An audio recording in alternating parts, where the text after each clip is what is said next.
I want to tell you about a spectacular dining experience. It's Ports a Call Waterfront Dining, award-winning service and cuisine with a view of the dynamic LA Harbor from every seat. Enjoy daily sunset specials, as well as the South Bay's best champagne brunch. The outdoor harborside patio is a perfect setting for happy hour every weekday from 3 to 8. Ports a Call Waterfront Dining. For reservations and directions, visit portsacalldining.com or call 310-833-3553.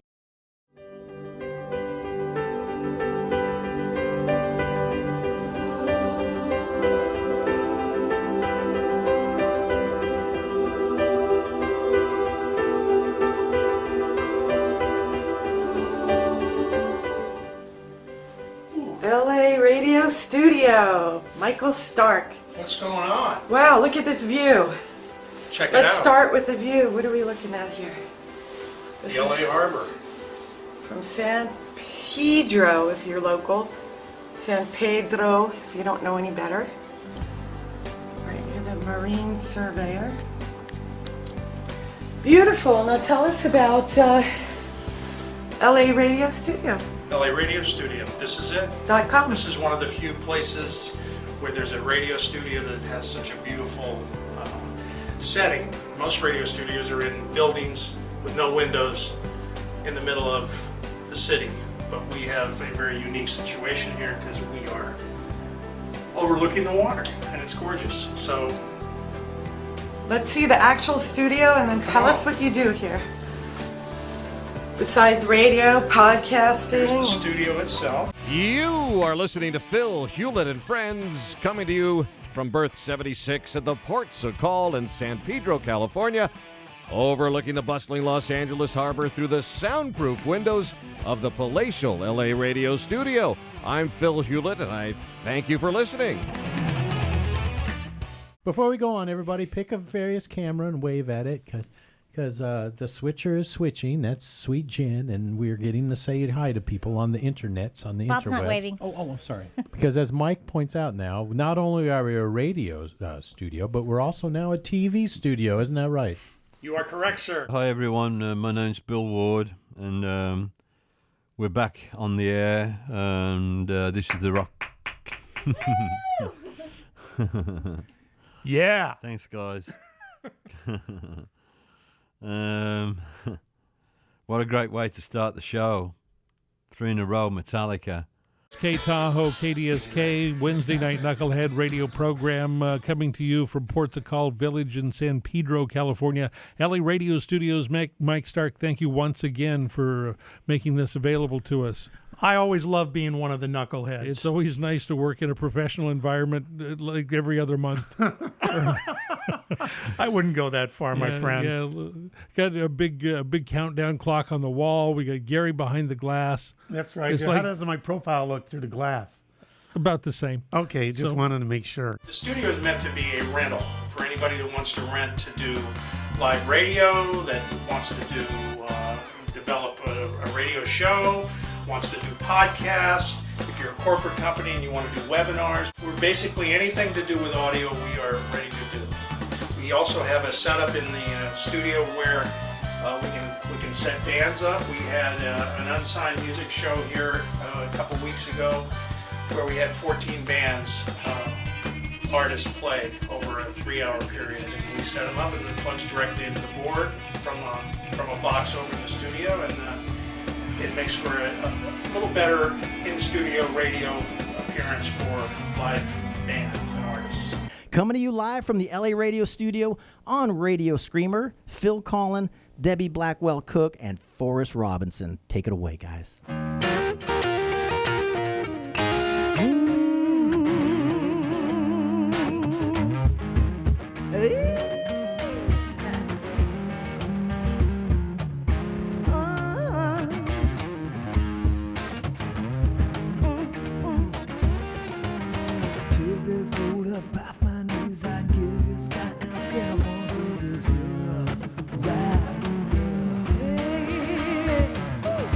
Fire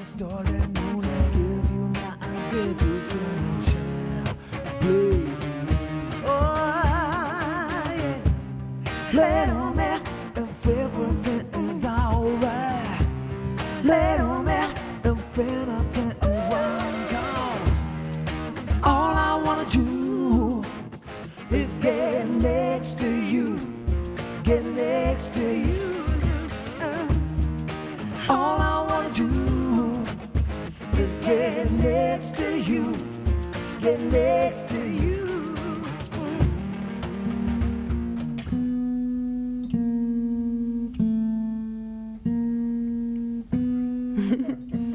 Just another James Bond movie. He's a lover, he don't use me. Just another James Bond movie. Always saves the day and steals my love away. They're lost in Mississippi,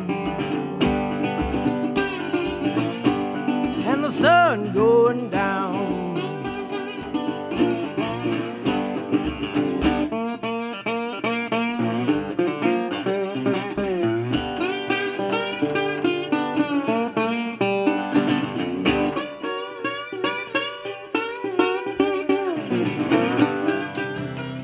Are you, baby, are you?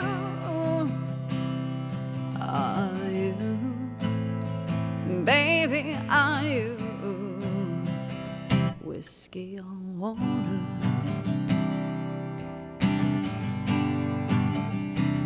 whiskey on water.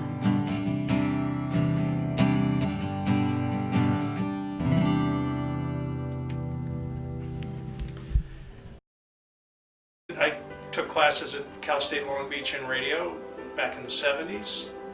Went to work at ABC Television, worked there for several years, then went to ABC Radio till I was laid off, and then I became a freelancer in '83, and I've been doing freelance radio work since until this project came about, and we're just happy to have this facility to do all kinds of creative things.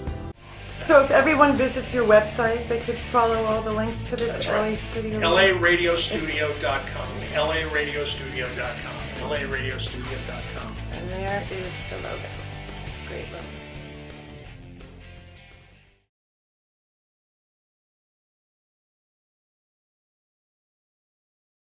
Here we go. So this is burnt salad.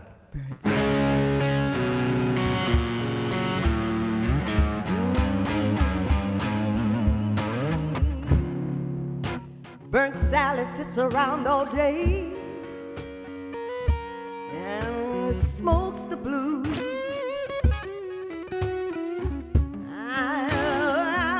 I say, Burnt Sally sits around all day and smokes the blues. Oh, yeah. She ain't never gonna recover, babe, 'cause her man broke her heart, not in one but two. Oh, I heard Burnt Sally. Burnt Sally was trying to wash her tears away. Oh, yeah. I said I heard Burnt Sally. Burnt Sally was trying to wash her tears away. But it ain't no use in trying, 'cause the pain is here to stay. Hey,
tell her flowing tears from the pouring rain.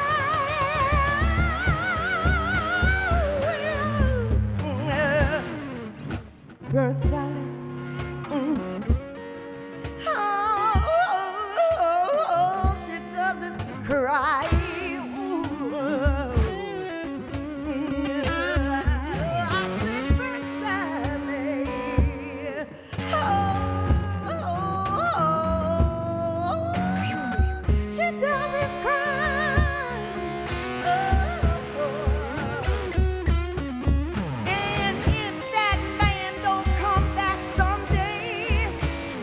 Bird Sally, Bird Sally, Bird Sally, Bird Sally, just gonna lay down and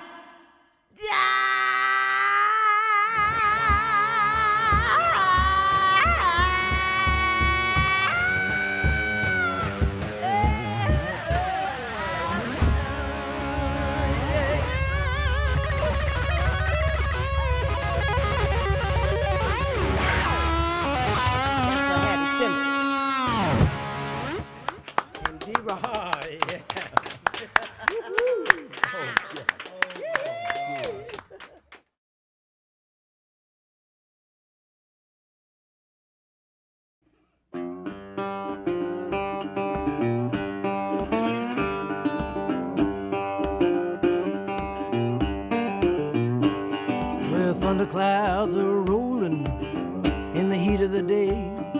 Some things never leave you and some just fade away.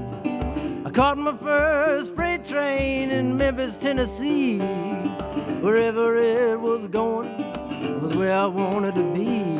I'm lost in Mississippi and the sun going down. Well, sunbeams are bouncing up into my eyes. I'm breathing in the blazing bronze falling from the skies. Looking for the levee through the Delta Green. Out in Tunica County, things ain't what they seem. Lost in Mississippi and the sun going down.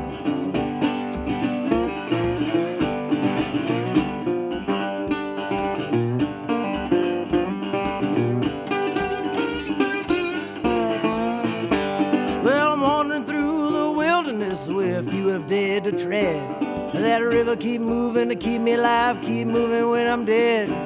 Been yearning for a time far away from here. All the ghostly souls from a distant past are lingering someplace near. They're lost in Mississippi and the sun going down.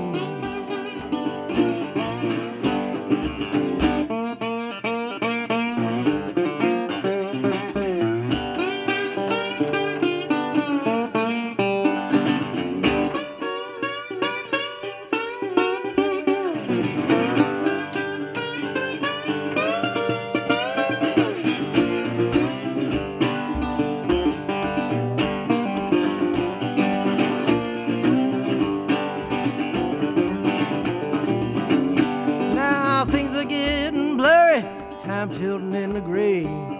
I don't know where I'm going, but I'm going anyway.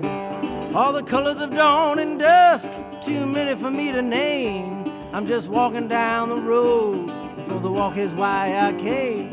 Yeah, lost in Mississippi and the sun going down.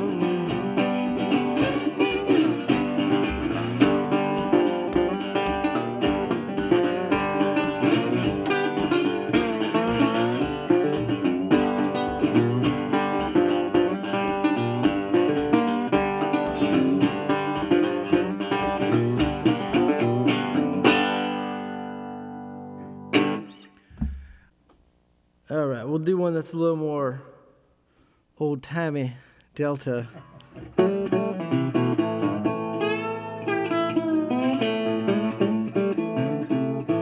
right, this one's called Too Many Years.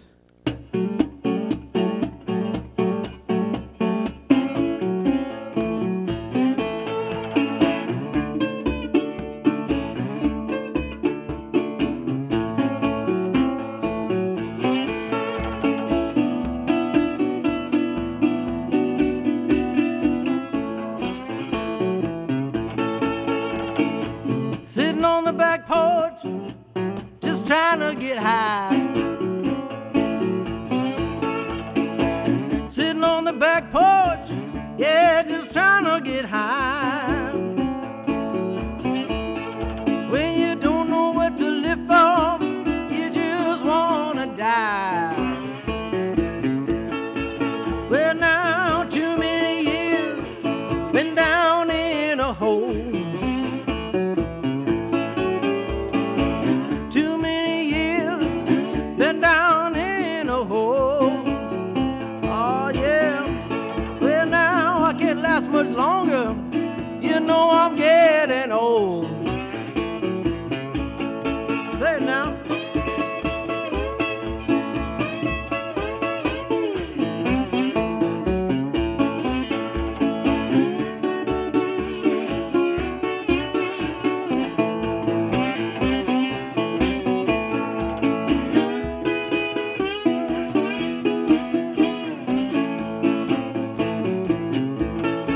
Well, now the city sidewalk got the rich and poor. Sure enough, the city sidewalk bring the rich and poor. Oh, you know it's true. Just trying to find me an open door. Well, I've been hanging around Clarksdale so long it seemed like home. Sure enough, been hanging around Clarksdale so long it seemed like home. Well, now I'm going down to Cleveland. I need some room to roam. Oh, when you're on the bottom, it's so easy to see. When you're on the bottom, so easy to see that life is all about what ain't for free. Yeah.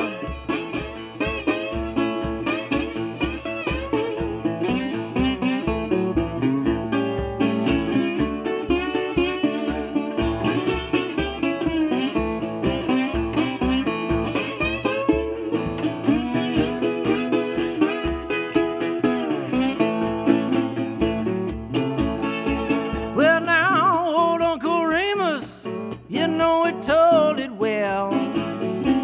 You know he did. Old Uncle Remus, you know he told it well. Use your head, not your feet, boy. Yes, and lie like hell. Now I went on down to Greenville, nothing for me to do. Nothing in the world. Went on down to Greenville. Nothing in the world to do. Oh, but buy me some tobacco. Sit on the levee and chew. Yeah.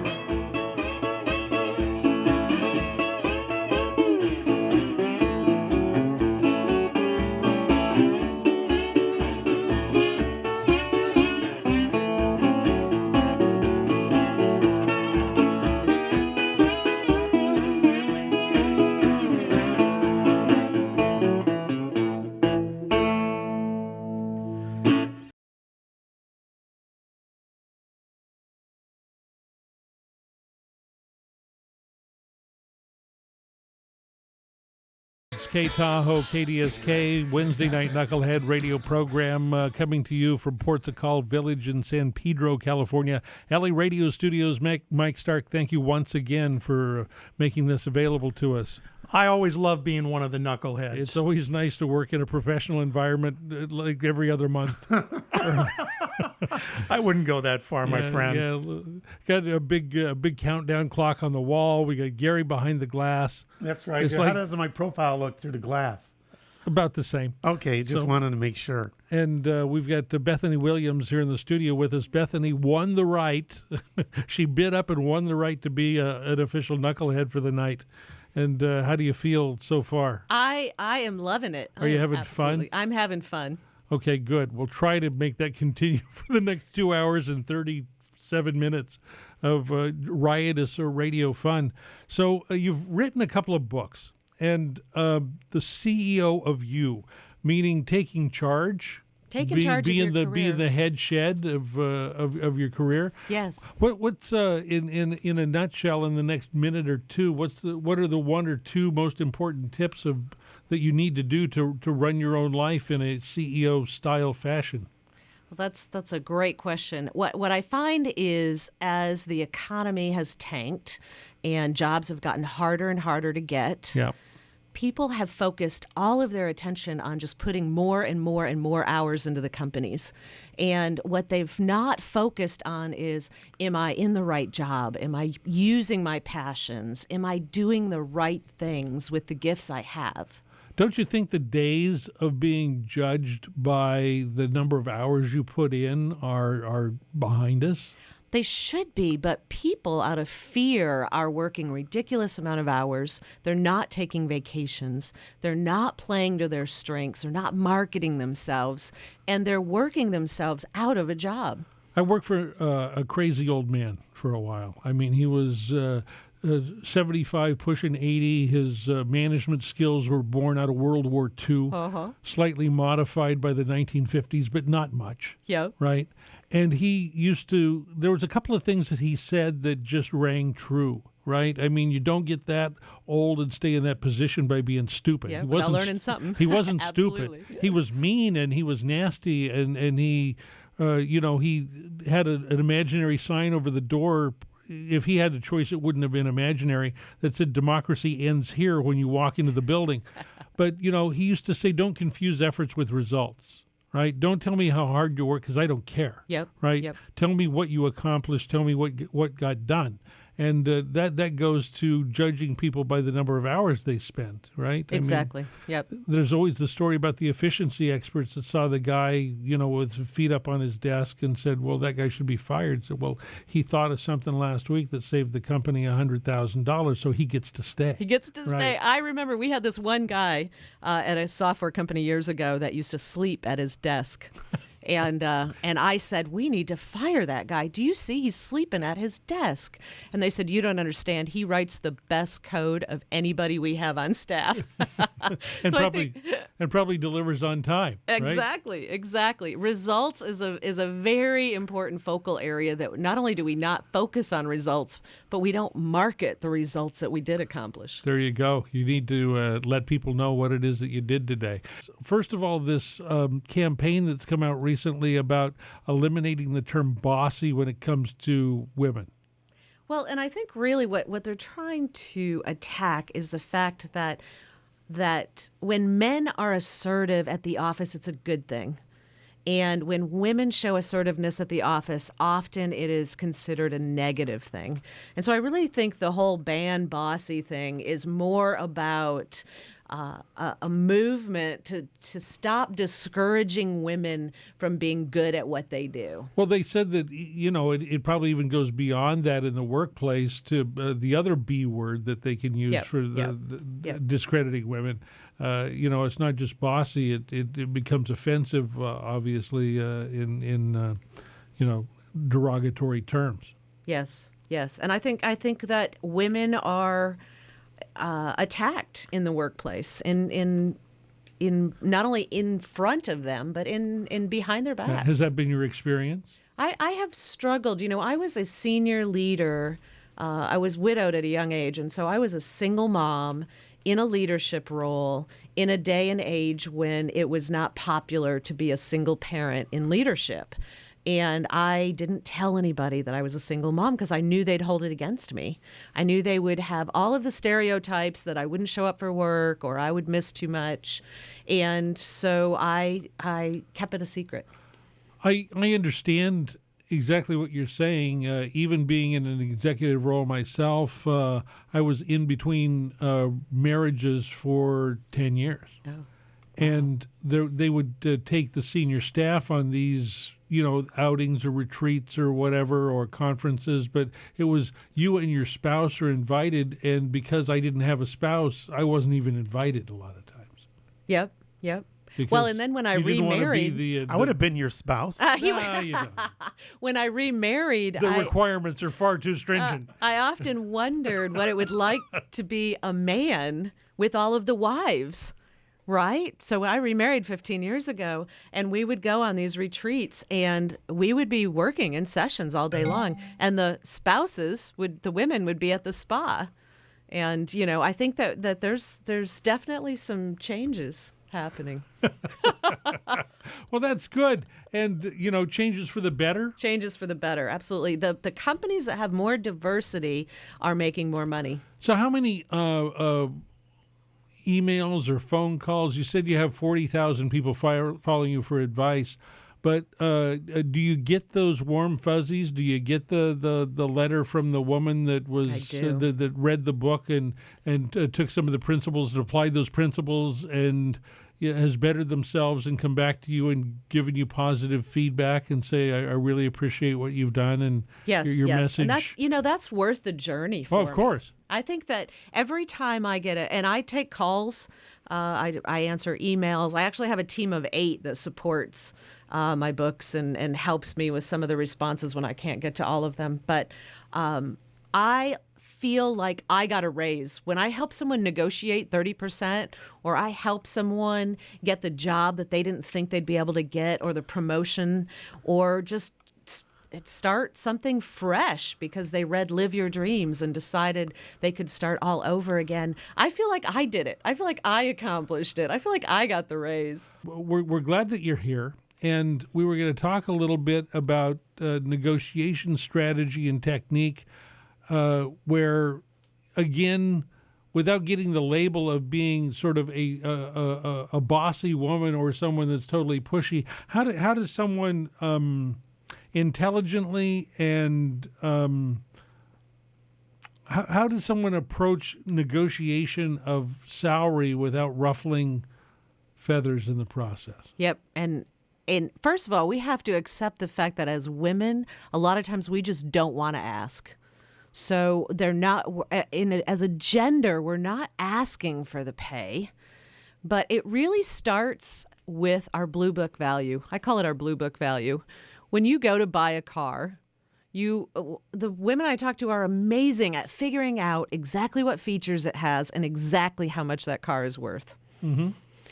We have to do the same thing with our skill sets. Based on what we do, the job title we have, the geography we're in, the size of the company we work in, we have a Blue Book value as well. We have a market value. And what's the easiest and best way of determining that? Finding someone in a comparable position, a comparable company, that's actually one way to do it, and getting the women to share numbers. So if amongst themselves, right. Not necessarily with the same company, because some companies restrict that, but in another company, for as well as darn good reasons sometimes. Yeah, you can look up on salary.com. Sometimes you can find your position. You can also buy salary surveys. That's true. If it's a healthy enough position and the dollars are strong enough to support that, that would be one way to go. I mean, a lot of companies do comps, right? Yep, some of them do. And a lot of those comps are absolutely worthless from the day that they're printed. And they don't want to tell you what they are either. Yeah. There's also a little-known website that called Glassdoor, where employees fill out how much they're making and then in exchange can see what other people are making. And it allows you to see into a company. That's a great idea. I mean, first of all, once people start to exchange information within a company of what their contemporaries are making, right? Mm-hmm. Mutiny is going to take place. There's no names shared in that. because at this point, there's a variety of reasons that people attain the salary that they do. Either it's the education level, it's the skill set, it's the longevity with the company. They were grandfathered in a long time ago, and that's true. That's true. To grow in a company organically over a period of time. I mean, there are times where if you are in a good growth period of the company, and the company is let's say generous at giving 10% raises. A lot of times these days it's 3 or 4 or 2 Or none. or none. It's more COLA based rather than performance based. So let's say that you hired in at a certain value. If you got a 10% bump over 7 years, right? Then you're behind market. The chances are, if you've been in your job 8 years or longer, then you're behind market value. And unfortunately, I think people are working away, thinking that if they do the job and work hard, companies are going to recognize it and give them the raise. And it doesn't work like that. So what your suggestion, I don't want to put words in your mouth, but your suggestion is at the time of salary negotiation, go in and talk about comparables, talk about skill set, and talk about what you think that's worth as opposed to what they may be offering you. Well, I think it's a 1, 2, 3 step, right? So the first step is figure out what your market value is. Figure out how much your skills are worth in the market. So number one, you've got to know how much you're worth. Number two, you have to know what you've done for the company. You have to have it documented. It has to be quantifiable. Sure. You have to have achieved results. If you have not achieved any results, it's not even worth asking. So if you've made a contribution to that company, then number three is you have to acknowledge I call it acknowledge the ugly truth. And that is women are making 22 to 30% less than our male counterparts in the same position.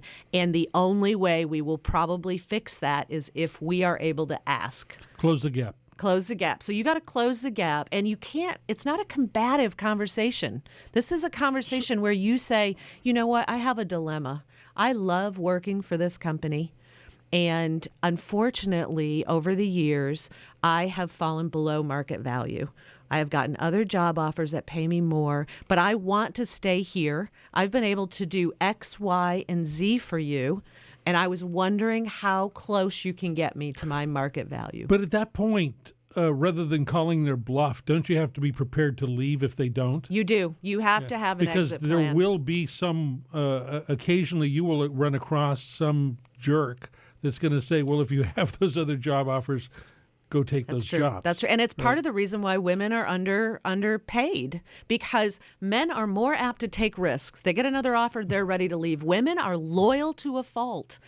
I've heard people say, well, I would hate to leave my boss without my skill sets. Mm-hmm. So the man has this, I need to protect and defend my salary, and women are kind of going, I want to take care of my company. Yeah, if you're gone, you're gone. Let it go. I mean, I've worked for 2 or 3 companies in my life where I really thought that the world rose and set, in what I was doing for the company. And if there was a problem that the company was disbanded, I would be the last one out to turn off the lights.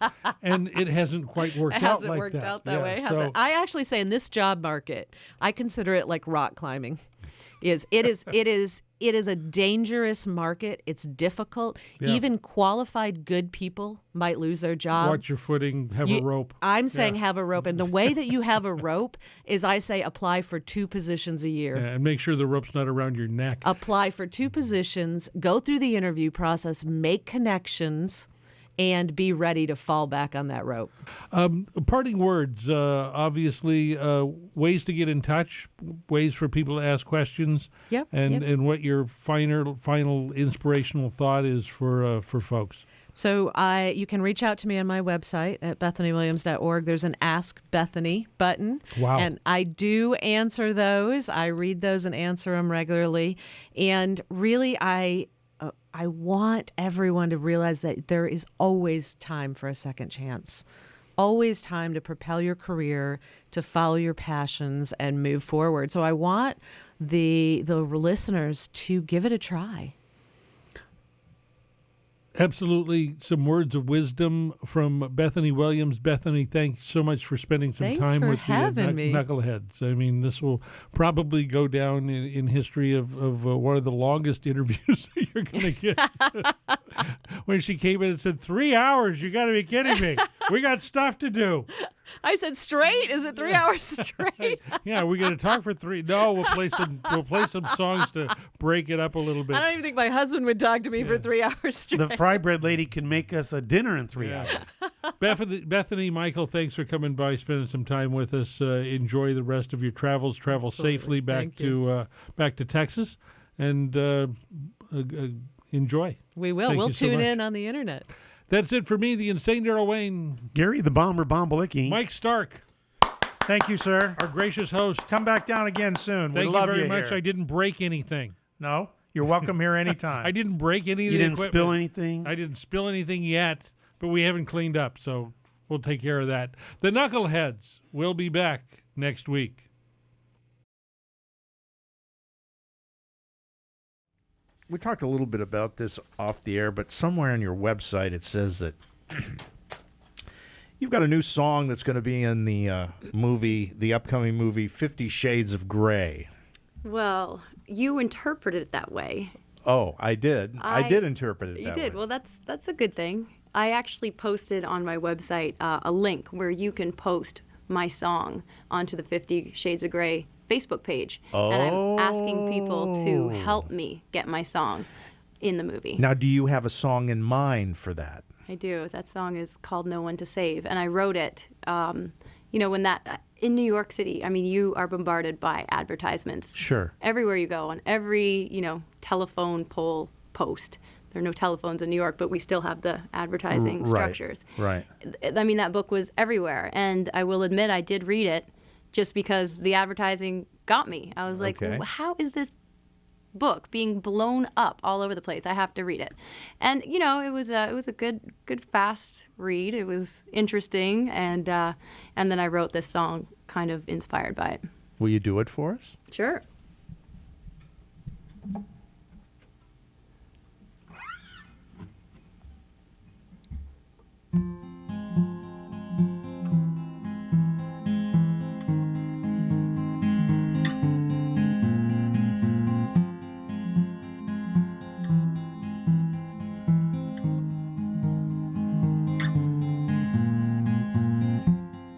Throw yourself out, trash to the curb,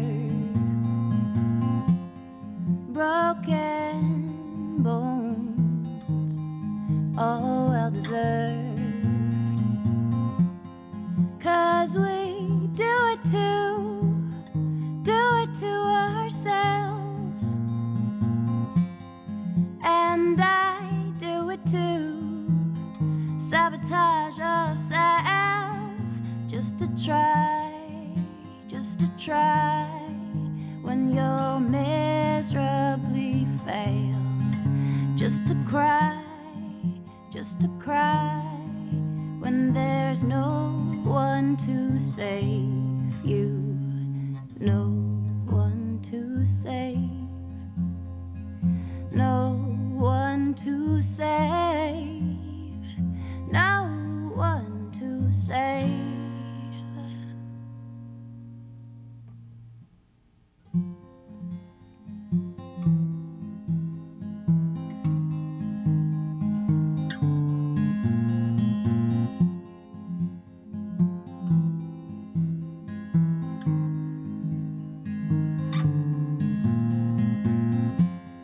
We are dark shades of gray, so make it up like words on the page. 'Cause we do it to ourselves, and I do it too. Sometimes it helps just to try when you'll miserably fail. Just to cry when there's no one to save you. No one to save. No one to save. No one to save. No, there's no one to save.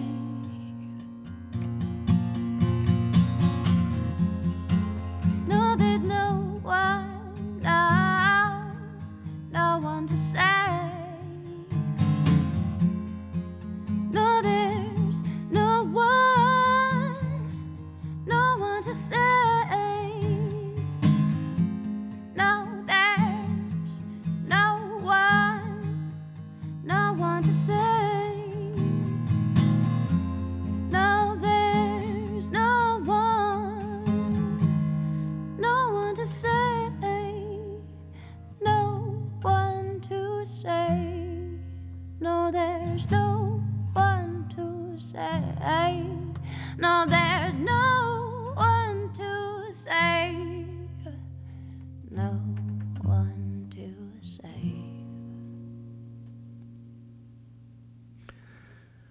That certainly does have a cinematic feel to it. Cool. It would work. It would work well, I think, in a film, especially the instrumental breaks. I think because I think in a very, very visual form, Right. my music ends up. I mean, that was the purpose of this EP. That was the words I described when I was talking with the producer, and we were talking about how the sound should kind of feel. Is that on the EP? It is, yeah. Okay. Yeah. Now, let's go back to the website where you have this posting. So you have the song posted up on the website, Mhm. and you want people to share it. On the 50 Shades of Grey Facebook website. Okay. And say, put this song in the movie. All right. Let's, Preferably in a slow motion beating scene. you know, You have to read the Yeah. book. Yeah, I haven't read the book, but beating are you lovemaking gonna, are you scene. are you going to be that picky about where it goes in the movie? You know what? I'll take a car driving scene too. Oh, okay. Yeah. Well, you know, I don't know how many listeners we're going to have, but this is going to be a podcast for a long time. So, and there's still a lot of production left in that film. And this is LA, so somebody this out is there LA. is probably listening that knows who the music supervisor So is. please go to Claire's website, find that link. Is it on the front page or? It's on the front page, and the song is called "No One to Save." And I even put the picture of the book attached to the SoundCloud link, so you can see which one it is. Okay, fans of LA radio sessions, those of you at Cal State Long Beach that hear the show on that station, let's hit Claire's site, hit it hard, and then send it over to the Facebook page for. Awesome, Michael. Yeah, I don't know. Hey, dream big or go yeah, home. Why not? Why not? Yep. I wrote this song to kind of remind all the good people of the world that good things do happen to good people. Sometimes it just takes a little There you while. go. So this is a new song called Naturally. Well, good. We need more of this. First 4 bars as an intro. Yeah, or sure. right in? 1, 2, 1, 2, 3.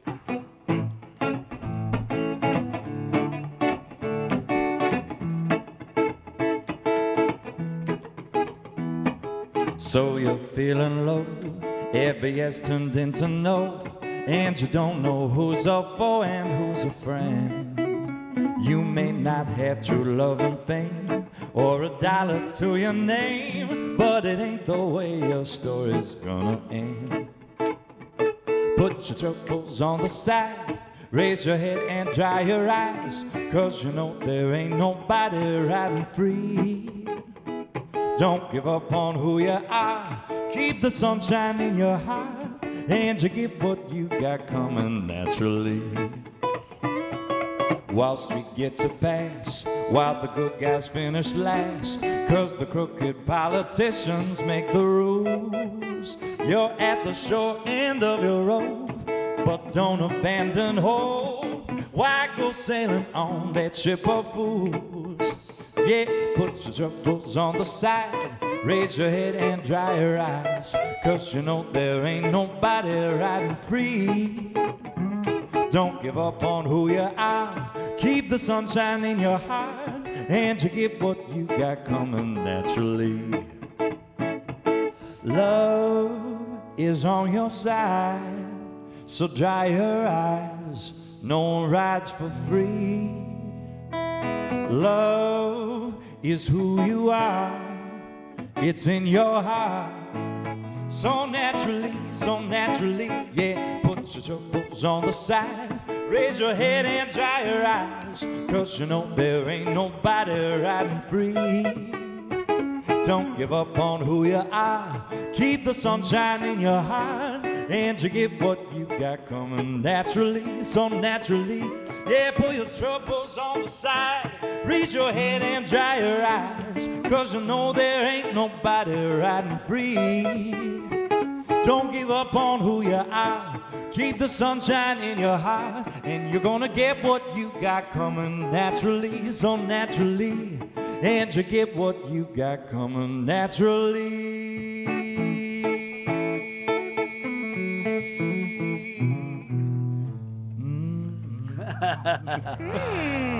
Spencer Day!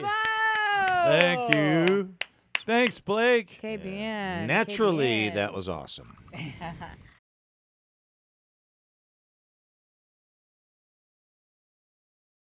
I want to tell you about a spectacular dining experience. It's Ports a Call Waterfront Dining, award-winning service and cuisine with a view of the dynamic LA Harbor from every seat. Enjoy daily sunset specials, as well as the South Bay's best champagne brunch. The outdoor harborside patio is a perfect setting for happy hour every weekday from 3 to 8.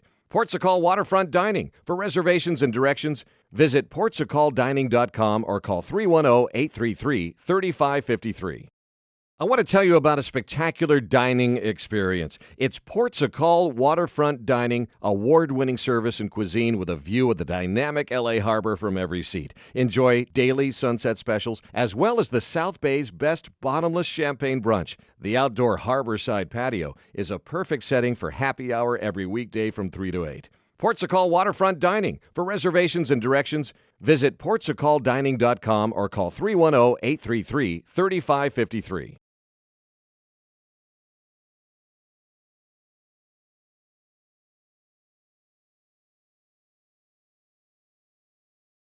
Those of you just checking in, you just listened to an entire 1 hour and 15 minute set of Black Sabbath music.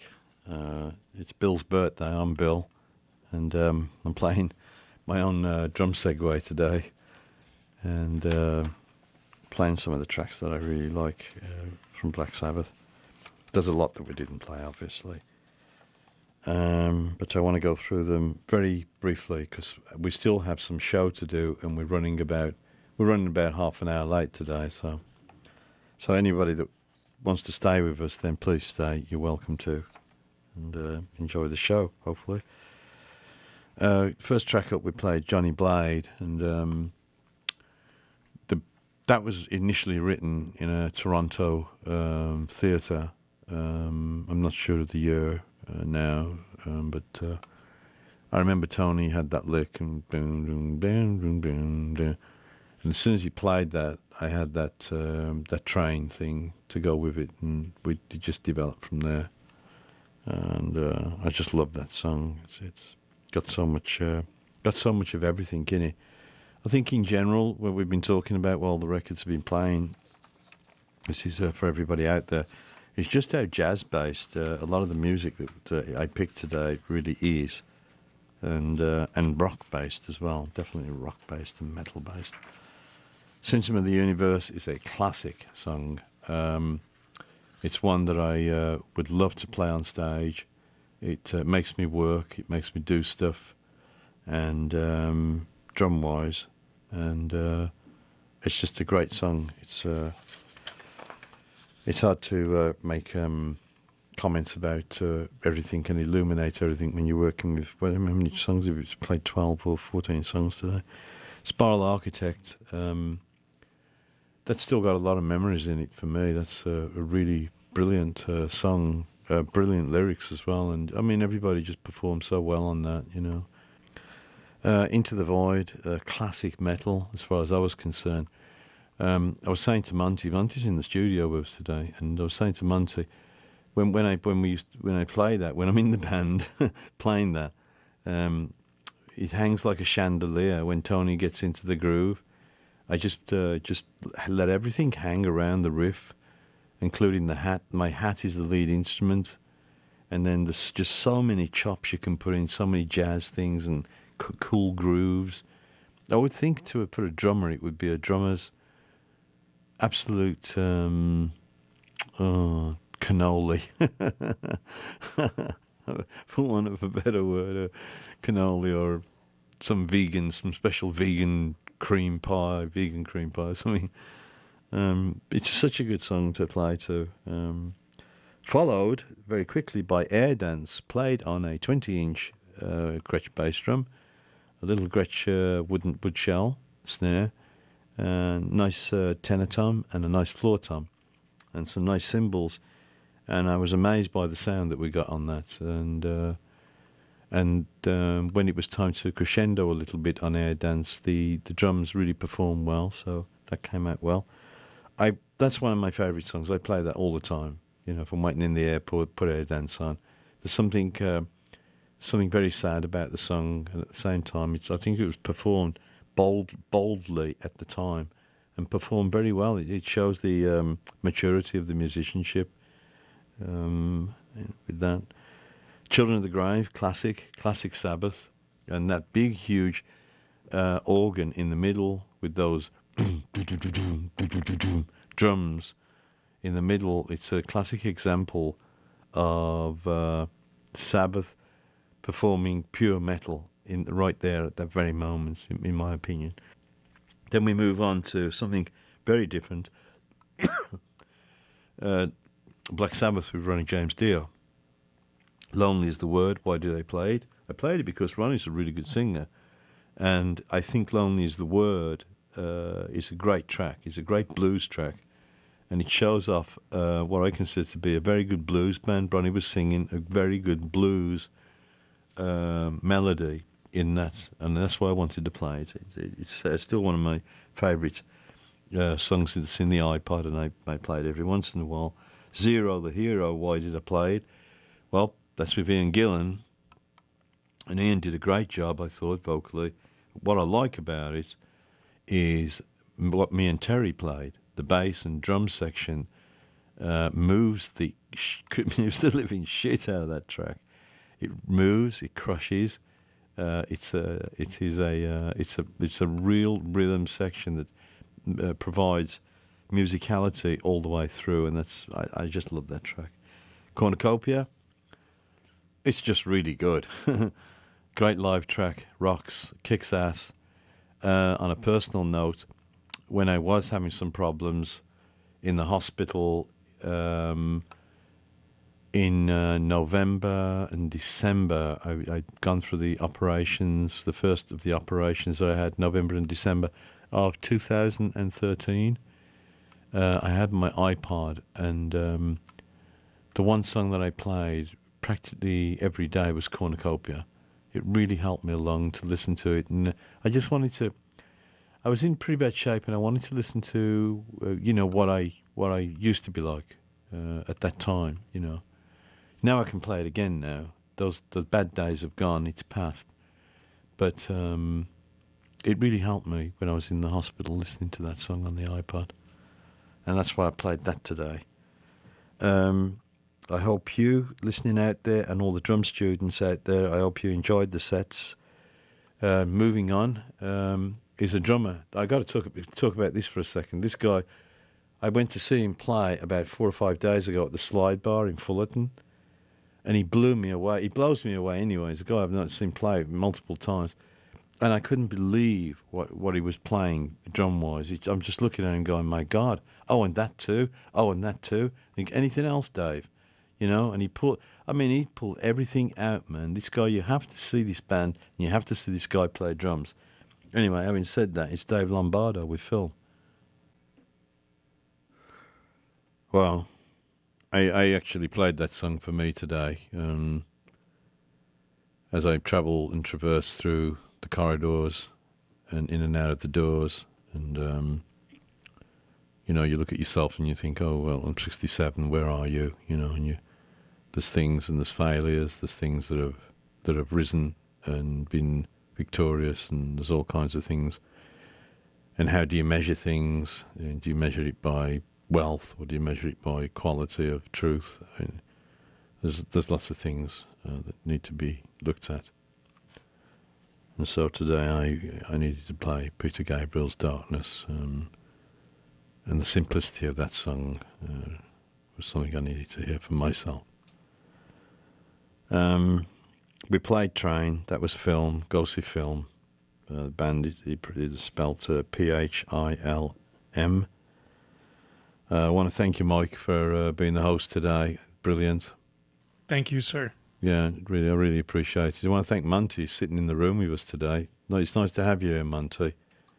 Thank you. I know it doesn't happen all that time, but we always do a shout out for you anyway. Lisa, thanks very much for being who you are and doing what you do, and it's really appreciated.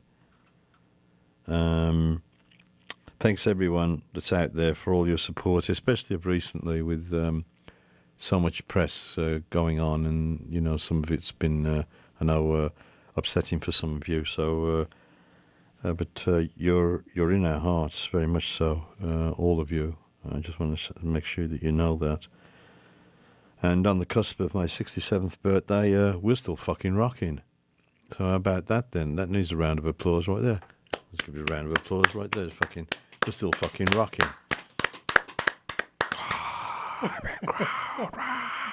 Still fucking rocking. Right, that's how you do that. I want to thank everybody that's out there. I'm going to ask you to stay extra safe, stay extra strong. I get with my valiant friend. We go on to an aircraft on May the 6th. We're going to go over to England for a few weeks and take a little bit of time out. Been working non-stop in the studios for the last 4 to 5 months, absolutely non-stop. So we're going to take a little break. So in saying that, here's one for the people of the Vale of Evesham, Worcestershire, which is where we will be heading to at some point. And the track is called Here with Valiant Bee. I don't know if I'm going to get a chance to visit the cathedral at Worcester, but I'm hoping to. There's going to be a lot to do, actually. It's not really a holiday at all. It's more like let's go and do that, let's go and see that, and let's say hello to him, and da-da-da-da-da. So anyway, I'm looking forward to the trip, very much so. The track is called Here with Valiant Bee. After that, we're going to follow it as we do on my birthday with the bus song. It's actually Stargazer by Rainbow and Ronnie singing again, but we call it the bus song. Okay, Mike, Here with Valiant Bee. Thank you.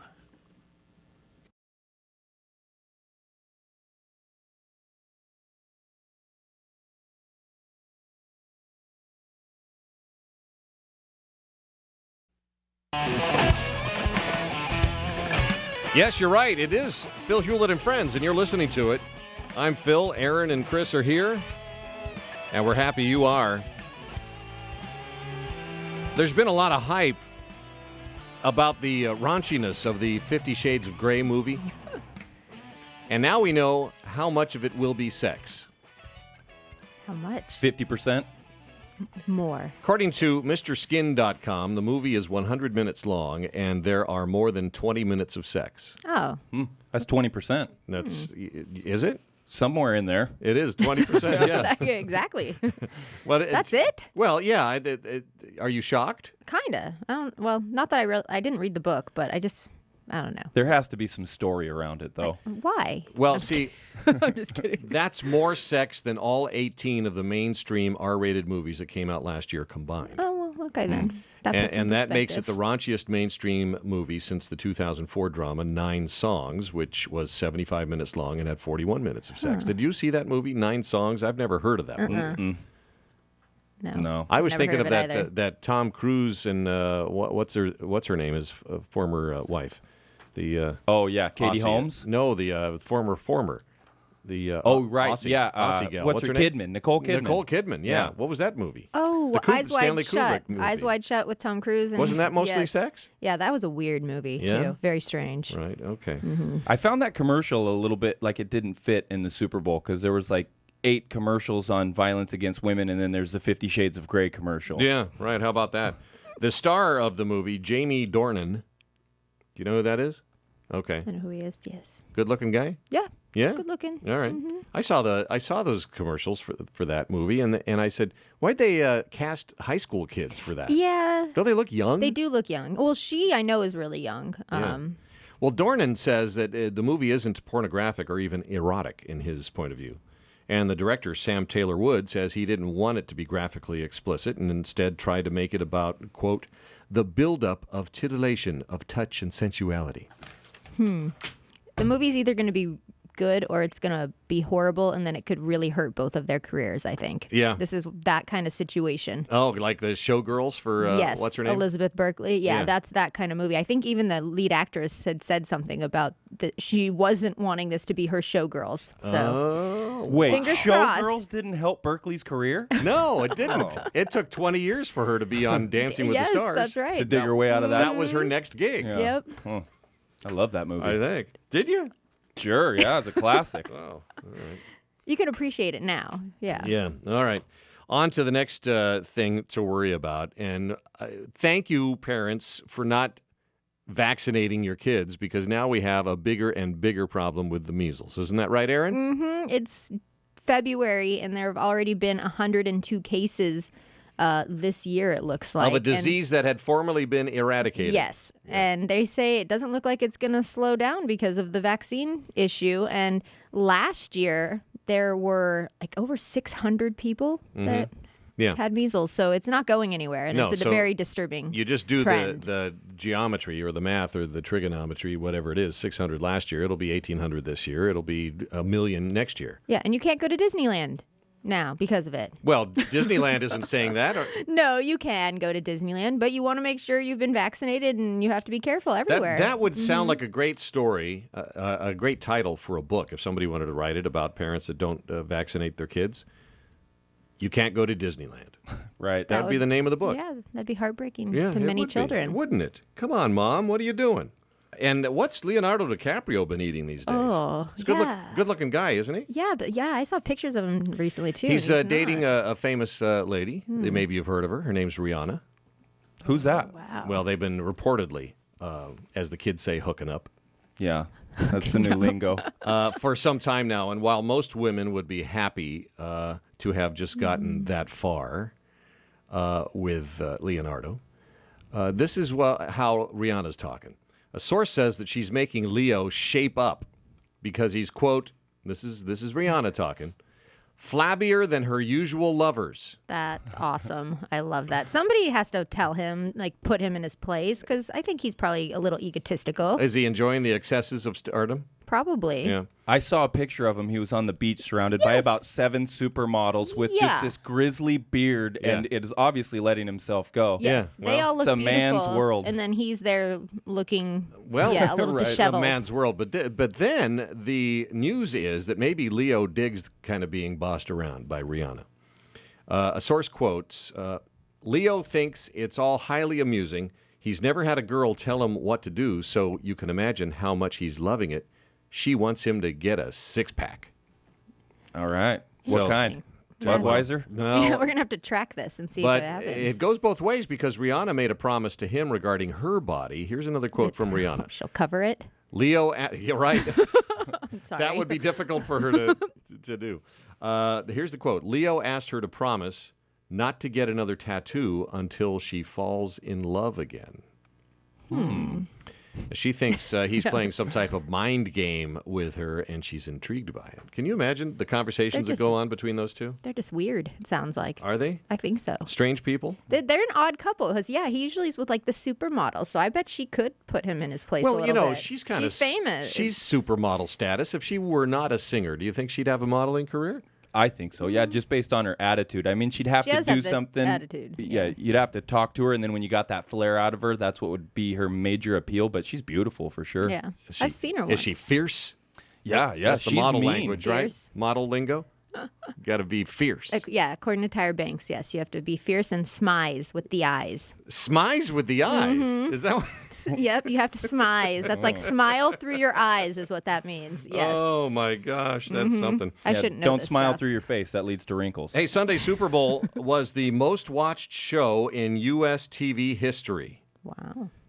With 114.5 million viewers. The previous record holder was last year's game, 112.2. But even more people watched Katy Perry's halftime show. 118.5 million people tuned in for that.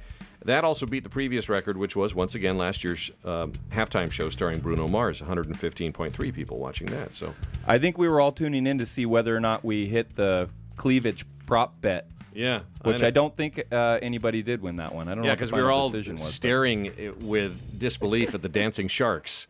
Right. Those are kind of cool, though. Thanks for tuning in. It's Phil Hewlett and Friends. We have a website, philhewlettandfriends.com. By the way, you should visit once in a while. Poke around. Last week, we were talking to Manny the movie guy, and he gave us his top 10 list of favorite football movies. And it's a pretty good list. And it's available on the show fun page. Actually, there's an extra page. When you hover over the menu item, it says galleries. Click on that. Little hidden gem on the website. You can hop around and find all kinds of Easter eggs there. In fact, there's a photo that I'm told our web munchkins are searching around for that's related to the young lady we're about to talk about now. Aaron, there's some Paris Hilton news, is there not? Well, this is more about her brother. Oh. But I guess he was just Conrad Hilton. Her 20-year-old brother was just arrested today in L.A. for going crazy on a flight back in July. And apparently he was yelling at flight attendants and saying things like he was going to kill people and rip through people and that everyone on the plane was peasants and that he could own all of them. And he was so out of control. Apparently they handcuffed him to his seat. And his attorney, Robert Shapiro, just said that he had taken a sleeping pill before the flight and he wasn't himself, and saying that, there are cases where sleeping pills have adverse effects on people. But I believe that. He did go nuts. I believe that. You know why? Because it's difficult for me to wrap my head around an heir to the Hilton throne being that type of a guy. You think he'd just be so nice and courteous to everybody. Really? Yeah. Oh, okay. Yeah. No, I'm just kidding. Okay, that's why I'm like, really? I think it falls right in line with that whole Like- line of Hiltons and Yeah, their like- behavior. Okay, yeah. So we'll see what happens, but he was arrested. Yeah, all right. I thought you were going to bring up Paris I'll let Hilton's you, 'cause breast you were augmentation. excited about that one. Oh, yeah. Mhm. See a picture like that. Yeah, well, see? That's the picture we're talking about. Now, what happened? Did she actually get a little enhancement over the weekend? It looks like it to me. I mean, we've all seen enough pictures of Paris Hilton over the years. She was on a reality television show Yes. back in the day, and she's been in the news so many times. Now she released this selfie on Twitter, and then that gets picked up by a bunch of news outlets, and it looks like to me she's had a little bit of work done. Yeah, well, and I'm looking at the picture right now, and apparently, yes, she has. Just for research. She has, for research purposes only. She has had a little bit of work done. You can confirm. I can confirm. It's a rather a lot amount of work done. This is Phil's expertise. Yeah. Well, no, I mean, look, Paris Hilton has, as you pointed out, Chris, not been afraid to show off the body in public. Mhm. She's done the Carl's Jr. commercials where she's washing the car, getting all bubbly and and there was that other car commercial where she's just dancing around in a car. And of course, she got. We wouldn't be talking about her today if she didn't have a sex tape. For goodness true, sakes, too. That's right. She and Kim Kardashian. Not that she necessarily had anything to do with that, but well, she had something to do with it. But the fact that it got out there, She participated. yeah, Yes. right. She was. Yeah, there you go. She knew the video was rolling. Mhm. What she didn't know, as far as we know, was that it was going to go public. You always know, But, I think. But look, she You became have to. she became a big TV star because of that. That's the kind of role model our young ladies are looking for these Mhm. days, right? I want to be famous. I'm going to make a sex tape. Yeah, Yes. maybe not. Maybe not. Hey, Chris, we didn't discuss the Super Bowl, and I think Tom Brady, who is the now four-time champion, the same as Terry Bradshaw and Joe Montana, should thank the quarterback of the Seattle Seahawks for basically giving him the victory. Yeah, you're talking about Russell Wilson, and I think that Tom Brady actually gifted him that Chevy that he won for being MVP. He just said, you know what, Russell, why don't you have jump it. in this thing and drive out of here? I appreciate everything you did. Yeah. But yeah, the Patriots did beat the Seattle Seahawks 28-24 after a miraculous interception in the final seconds of the game. I was in a room full of Seahawks fans, so it was a shocking moment. Yeah, were you surprised? I mean, they with a running back like they have, and they had 2 yards to go and 2 downs to do it. It was a no-brainer. The guy's hard to tackle as it is. He gets, what's the average? 3.5 yards a run, something like that, maybe more. Probably more, probably closer to 5. And he is a beast. That's why they call him beast mode. And yeah, I mean, I guess I'm sort of surprised, but as an offensive coordinator, they were trying to catch him off guard. I get that whole excuse. Didn't work. Yeah, and if it would have, we'd be talking about a whole different story right now. It wouldn't be a big deal, but because it didn't, you have to ask, why not hand it off to your prize running back? Yeah. I mean, the guy's a stud. He just ran 6 yards to the half-yard line, barreling through Patriots. Right. I mean, go win the game. And what are folks in Seattle doing today? They're probably just, it's already depressing to live up there. Isn't that what we're told? People are depressed up there because of all the rain? Yeah, exactly. Rain's a lot. Yeah. So now what? I mean, they should have had a back-to-back, and that doesn't happen very often in history. I sat there and watched the game with a friend who is from Seattle, and she was very upset. But then she said, well, maybe they need to learn a lesson. So, right. And that's exactly what Pete Carroll said. Yeah. He said this is a hard way to learn a lesson. I think that they're still in a state of depression, But, all credit to the Patriots, too. They played a great game. Tom Brady deserved to be MVP because of how he played. You don't like Tom Brady? No, he's too pretty for football. What do you mean too pretty? He's too pretty. He looks like he should be like walking a runway, in menswear versus throwing a football down a field, and it just irks me for some reason. I don't know why. Would you rather take him out of the uniform and put him in the underwear, or would you rather just kind of beat him around the head a little bit? Yeah, maybe break his nose, like punch him in the face and make him a little more like violent with it. Not for violence, but just to give him that kind of like, oh yeah, I play football look. Yeah. Well, a little bit of other football news. Cleveland Browns quarterback Johnny Manziel has entered rehab today. He has admitted himself voluntarily after telling his friends and family he may have possible dependence on alcohol. Oh, wow. Oh. So he's trying to turn his image around as well. Johnny Rehab. Johnny Rehab. That was a song from the 50s, wasn't it? Yeah. Johnny Rehab. Johnny Angel. Oh. Johnny Angel. Yeah, he's taken it upon himself. He said, I need to stop looking like a jackass and be accountable for my actions. So he could be in there for 30 to 90 days. Oh, my gosh. A little self-reflection. Yeah, all right. Well, then, here's the thing. When you're a vegetarian, do you take the thing all the way? Because I always wonder when I talk to these people who are vegetarians or vegans or whatever it is, I said, do you drive a car? Yeah. What kind of seats are in there? Cloth. Okay, good. We're looking good. How about the steering wheel?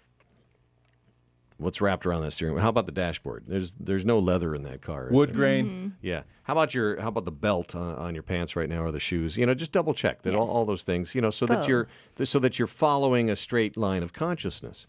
Well, here's a guy. He's the owner of a vegetarian restaurant in Australia. His name is Con Hong. He owns the Kingsland Vegetarian Restaurant. It's in Dixon, Australia. And the health department has been going after him ever since they found a ton of cockroaches in his kitchen a couple years ago. But Con says he refuses to kill the cockroaches because he's a vegetarian who doesn't believe in killing any animals. And that includes insects, no matter how disgusting they are. So he was in court last Thursday. He got fined about $12,500 for repeated food safety violations. But now he says he's hired a pest control company that gets rid of cockroaches in a non-lethal way. Now, I don't know what they do. Do they get a guy with like a pan flute and he starts playing it Right. and They he all just follow. marches out the door? That'd be cute. He says his restaurant is still really popular with vegetarians and vegans who apparently say, yeah, don't kill the cockroaches. They're on board with him. He did the right thing. Yeah, I guess they're happy with all of that, aren't they? Ugh. Cockroaches. Got to bring in the cockroach wrangler. Yeah, all right. This one's for those who we'd never things that we'd never recommend you do in this situation, but it's great when someone else does it and it works. 3 Chinese contractors were on a mountain road in Albania, okay, when 3 guys with guns swarmed them and demanded their money and their phones.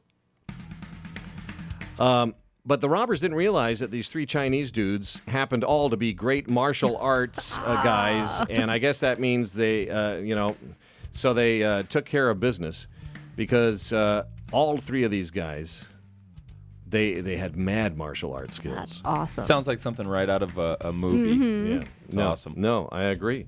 Right out of a movie that sounds something like this. No. No. No. Hi-ya! Wah! Yeah. Yeah. Yeah, there we go. Like that. That's what it sounds like. Your version was good, though, Chris. Oh, thank you. Yeah. This version's not bad either. Hey, thanks for listening to the program. We're at philhewlettandfriends.com. You can leave your comments there. Thanks to our executive producer, Mike Stark, our producer, Brooke Peterson. For Aaron Myers and Chris Martin, I'm Phil Hewlett. Can't wait to talk to you next time on Phil Hewlett and Friends.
Standing here tonight, I feel so strong.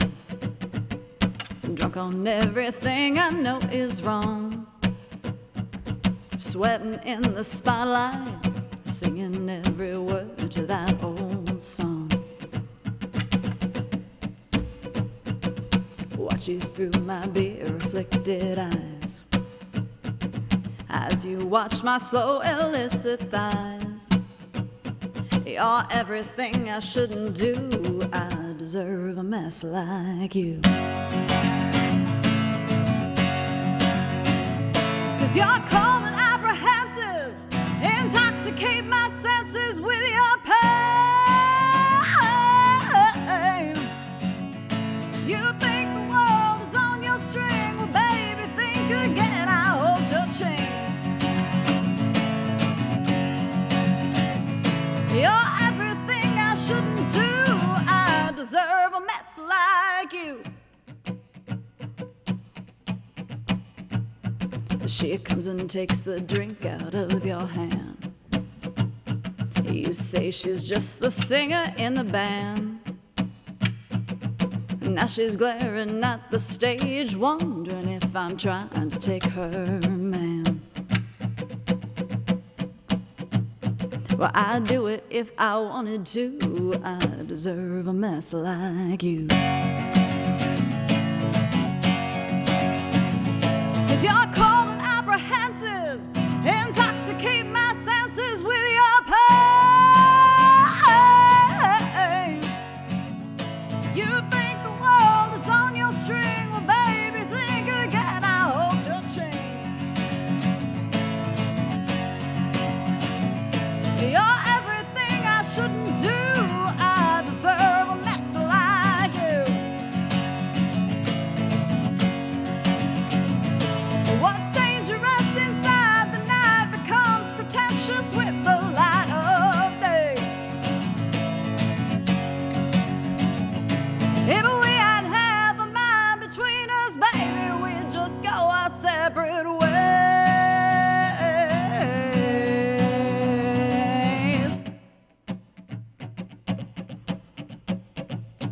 I put my last drink ticket on the bar. You put your drunken girlfriend in her car. A beautiful catastrophe. You deserve a mess like me. And it is Wednesday, so it's... Whiskey Wednesday. Thank you. All right.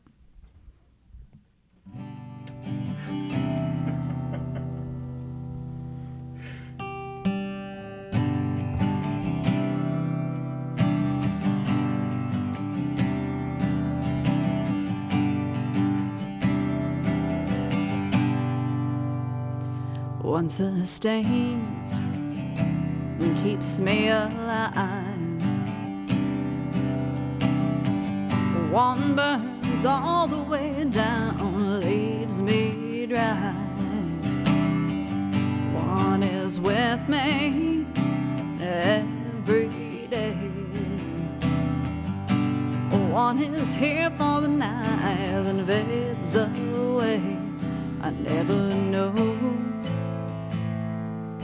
I am until I stare into the glass that's in my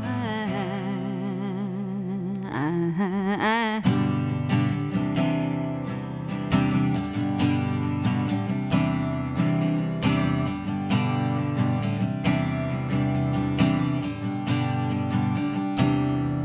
One is clear, oh, sparkling shine.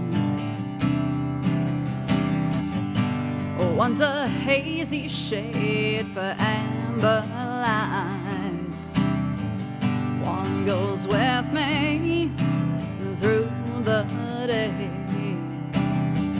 One's in a corner I must hide away. I never know who I am until I stare into the glass that's in my hand. Are you, baby, are you whiskey or water.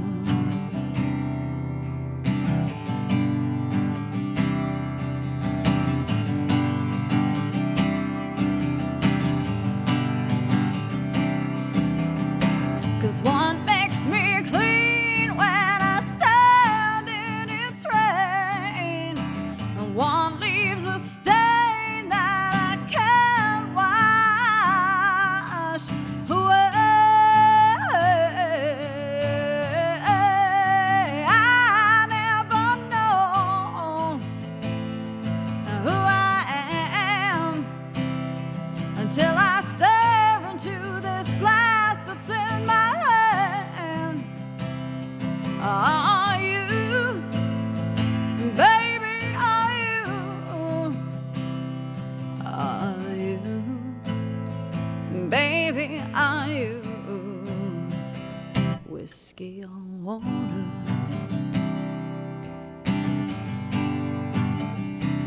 whiskey or water.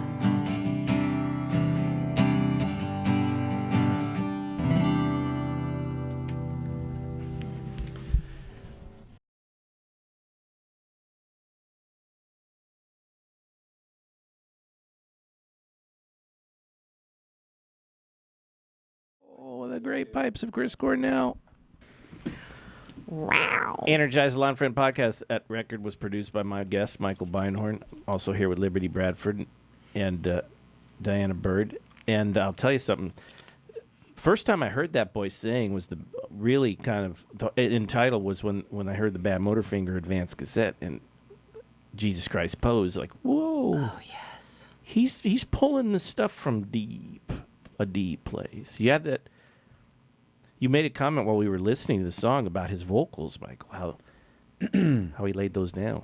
We're in the studio working on Super Unknown. It comes the day that we have to start doing Chris's vocals, and we set up as one normally does in the studio with the vocal mic out in like a recording area, and me and an engineer in the studio, so that we can monitor what Chris is doing. And he starts singing along. I don't remember what song we were working on, but I noticed very quickly something not good was happening.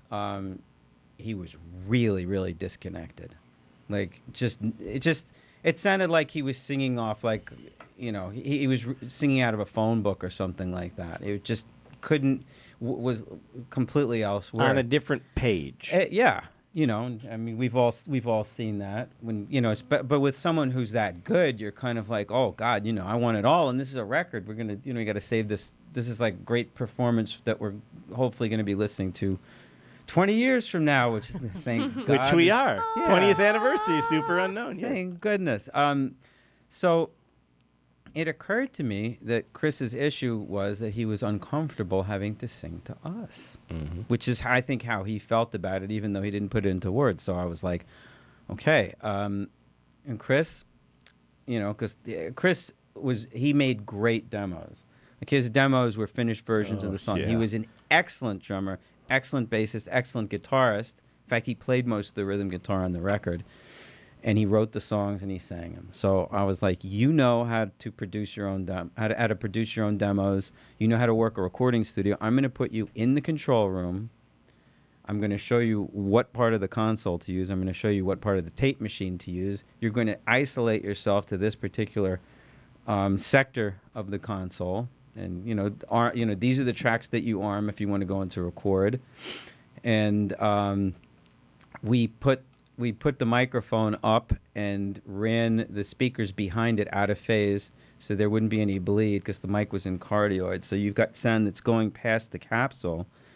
And, you wind up with the same kind of bleed that you would with moderately loud headphones. So it's good. It's not like having loud speakers in the room.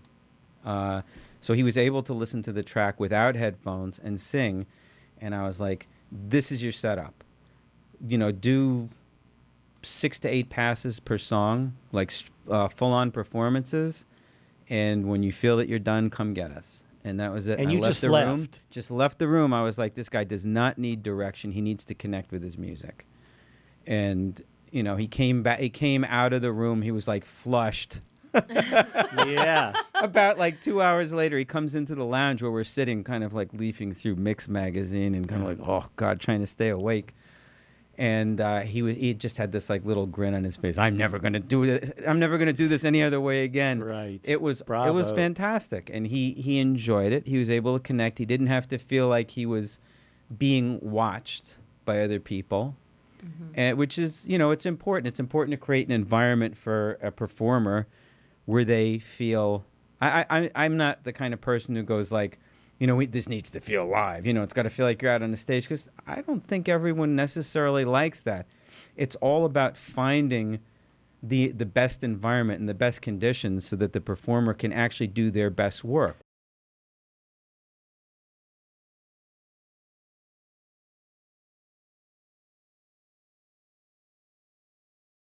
This song is called Our City. And 1, 2, 1, 2, 3, 4. Maybe one day I'll get out of LA, empty-handed with a cloud in my face. I will remember the city. I will remember the city. Yeah, yeah. Bum, bum, bum, bum, bum, shoot. Bum, bum, bum, bum, bum. Yeah, honey, yeah, yeah. Honey, yeah, yeah. I lost my best friend, he played guitar. We had a band. I passed him on that night. He never came back alive. A mother lost her child, and I took a look at life. And they're drinking alcohol off the freeway by the wall. Some gonna live or die. I love them all. Love them all. Hey, yeah, yeah. 'Cause this is our city. This is our city.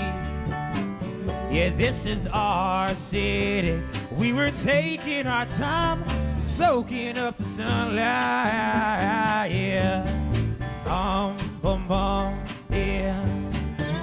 Yeah, bum, bum, bum, yeah, yeah. Honey, yeah, yeah. Honey, yeah, yeah. Tail lights fade, my thumb in the air, trying to get home, getting nowhere. And I'm not crazy, just waiting for the sun to shine over me.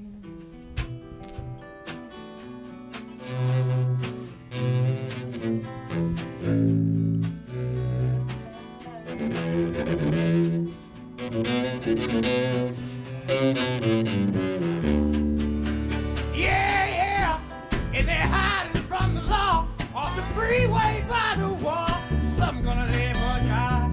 I love them all.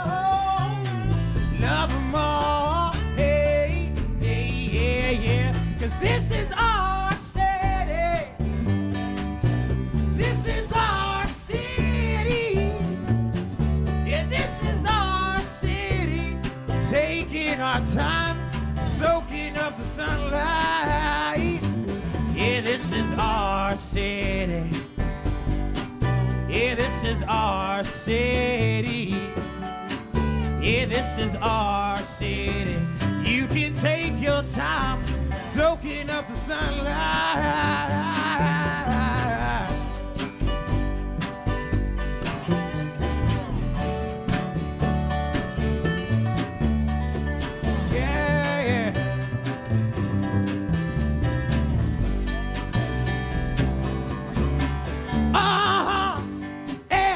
Said I lost my best friend last night, and nobody knows why. So go and tell his mother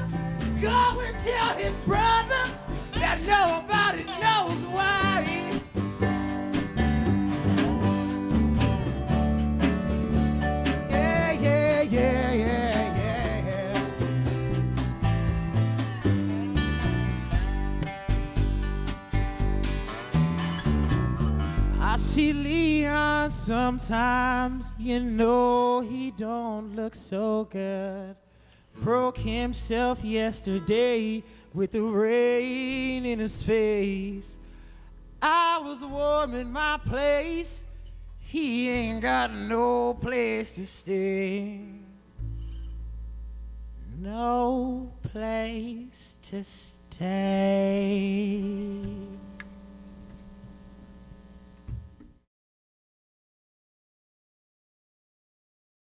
I want to tell you about a spectacular dining experience. It's Ports a Call Waterfront Dining, award-winning service and cuisine with a view of the dynamic LA Harbor from every seat. Enjoy daily sunset specials, as well as the South Bay's best champagne brunch. The outdoor harborside patio is a perfect setting for happy hour every weekday from 3 to 8. Ports a Call Waterfront Dining. For reservations and directions, visit portsacalldining.com or call 310-833-3553.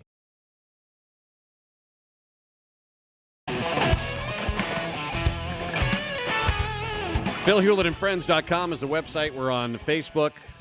Thanks for liking us. And we're on Twitter at FAF Show. FAF. Say it with me. FAF. You can't say it? No, because I keep forgetting to turn on my mic. I just spit on my mic. PHAF, like Phil Hewlett and Friends. Faf. Show. FAF Show. All Can you right. do that? Faf. All right. Lisa May is here with us. And for since 1990, I can tell you the day that Kevin and Bean started their morning show. Really? How? Why? I was standing in line to pick up sod at some place in Orange County, California. That is a story, Phil. To put in my, and they were playing K-Rock at the counter when I'm standing in line, and I'm listening to these two guys because just the day before, it was guys that I'd been listening to for a long time because I was a listener of that particular station for very, very long time since I was in high school and followed all the DJs. And who were these guys from, I don't know, South Carolina or someplace out of state? These Mark and Brian wannabes. Yes, and it was... That was their rap. Exactly. It seemed what it was, and so I gave them a chance to listen to them, and over time enjoyed them. And Lisa May was part of the mix. Were you there at the very beginning? I started 1 year after they did. Okay. I think they used their producer to do their traffic in the beginning, and then decided that they wanted a real traffic reporter. Right. And so I got paired with them and started doing their traffic, and I was still at another building, the traffic service building. Did you ultimately move over to where they were? About, I think, I don't know the dates, but I want to say like 12 years ago, maybe. But you were so much more than just a traffic reporter. You were part of the conversation. I was in the studio full time, involved in all of the conversations, and I also did the traffic and some commercial work and stuff like that. And people love you. And a couple of weeks ago, you were summarily let go. Yes. And so your fans are up in arms. There's a website, boycott, no Lisa, no K-Rock, peace. no peace. Yeah, all that kind of stuff. They're out in the streets. They've got pitchforks and torches and all that sort of thing. I thought you hope that a few people will be sad and will Facebook you or send you a Twitter message or whatever. But it's been unbelievable. Yeah. People have been like, I love being fired. Oh, really? Wow. I've never felt so much love in my life. I imagine it's a little overwhelming, too, because you have to be is. careful about your steps and what you do because you want to hopefully jump into that vortex of love and land on your feet in a very good place somewhere. Well, and I love radio, and I would love to stay in radio. But as your producer, Mike, well, not producer, but Mike and I were talking earlier, and he's he our said, executive producer. Thank you. You don't get many chances in your life to just sort of reinvent yourself. And this is that opportunity where it's never a job I would have quit. It was an amazing job. Yeah. But now that I don't have it anymore, I really like the world is wide open. And what is it I want to do? And Well, may I just jump the gun and interrupt and tell everybody? I'll be the spoiler. Okay. Lisa May is starting today, will be an Uber driver. Yes, that's what I wanted to do. No, she 'Cause got they're fantastic. Yeah, and she did get a great offer from Lyft, but Uber matched it and exceeded it. And I've got the Prius. Yes. So Perfect. I perfect. can do it. All right. So everybody's wondering if you're going to say anything about what happened. Well- and I know you made a comment or two on Facebook to give kind of a preemptive strike on all of this. But and is the time right or no? This show is not. I don't want to do that on this show. This is about having fun and telling good stories. So I am going to do it. And I'd been thinking about how I wanted to do it. And Allison Rosen has a podcast called Allison Rosen is Your New Best Friend. I know that name. She was She used to work with Adam Carolla. until she was summarily fired. As it turns out. So we have something in common. So she reached out to me and said, would you like to talk about it? And honestly, at first I went, no, I don't think so. I don't think I want to talk about this yet. And a week or so passed, and I decided that actually it's probably a good time to do it. Okay, So and- probably next week we're going to do the podcast. Okay, so you don't have a specific date yet, or No. is it? So it's But not I locked in I for believe next week. for sure next week. Okay, will you let get us it know, done. and Yeah. we'll help promote it Thank you. I appreciate because that. you're officially one of the friends. I love it. Thank you. Yes. All right. Well, how about that? And again, thanks for all the fans who've been out here. I mean, we're watching I the know, they numbers. love Just you. They do. the spike in live listeners and viewers and people. And I apologize for not jumping in there and chatting. There are probably people in the chat room. Have you ever gone into our chat room? Did you know we had a chat room, Erin? I do know we have a chat room. I haven't checked it out too often. We but- should go in there and chat more often. Yes, No. probably. No, we shouldn't. No. No. Mike starts shaking his head. No, we shouldn't It's a go bad in there. place to go. Yeah. Get Chat yourself into room. trouble. Bad. I want to thank all of the listeners that are here today because of me. 'Cause Yeah. That's just amazing. And I'm one of them, by the way, if I can. I've been a fanboy of radio for a very, very long time, and it's really an honor to be Oh, in thanks, studio Chris. and doing radio with you. That's so It's- nice. Yeah, it's fantastic. I appreciate it. Well, I'm Yeah. having a great time. Yeah, It's really fun. Well, that's fantastic, and I'm glad you're here, and I totally understand, and everything in its time. Yes. And I think for those people who thought you were going to spill some kind of beans today, then they're going to bean. There we go again. I did try to quell that online a little bit to let him know that that wasn't what this was about. But Oh, can I ask you just one Sure. little question? This isn't going to spoil anything. Okay. Have you, over the course of the last couple of weeks, had any follow-up conversations with either of the hosts of your previous show? Yes. Oh. I have. I spoke on the phone with Bean last week, and Kevin and I have exchanged several emails. And you'll detail some of that when you Yes. are on with Ms. Rosen. Yes, I will. Okay, good. So contact has been made. Ah, interesting. All right, good. On with the show, shall we? Yes. We got that business out of the way, and thanks again. I'm sure we've all stayed in a hotel, right? Mm-hmm. Do you think twice about stuff that you touch in your hotel room? Uh-huh. We've all seen that 2020 or whatever it was. where I they- bring the black light. Yeah. With the Sometimes black- I think 3 times. Yeah. Or Do you 4. bring a black light? No. It's a good idea, though. But I have a friend who brings her own linens. Oh, that's I've heard smart. that. Yeah. Yeah. I just don't want to know. Right. That's I've, me. I've survived all of the hotel rooms I've Being been in, naive but can be good in those situations. yeah, you just want to stay in a nice hotel and have a nice, restful sleep in a good part of town. Yes. But I do have a list of the 3 grossest things you come in contact with in a hotel room, and this is courtesy of Live Science. Okay. Oh, good. So it's science again. Yeah, Can't it argue is. that. It is science. Okay, and I think we all suspect that the comforter is Disgusting. just a nest of Repository. other people's bodily fluids, right? Specifically, the part that covers the foot of the bed, because a lot of people just sit there, and maids don't always wash the comforters, and people tend to just sit there, not Nude? necessarily in their clothing, right? Okay. Nude. It's also the spot people with kids are most likely to change a diaper Oh. I never thought about that. at the foot of the bed, because Oh, where else are they going to do it? yeah, Right there right. next to the coffee maker? Dirty diaper duty. You're Oh, right. Yeah. They don't wash those comforters every time. No, they don't. They don't. Okay. Here's one that maybe you hadn't thought of, and I'm just grossed out to even talk about it. The drinking glasses. But they clean those. Well, Fox News used a hidden camera back in 2007 and discovered that a lot of maids don't even wash those glasses out, or if they do, they just spray them with glass cleaner to make them shiny. Really? Yeah. That'll give you the runs. It That's will? true. Yeah. He's Does it have that right. donut powder toxic chemical in there?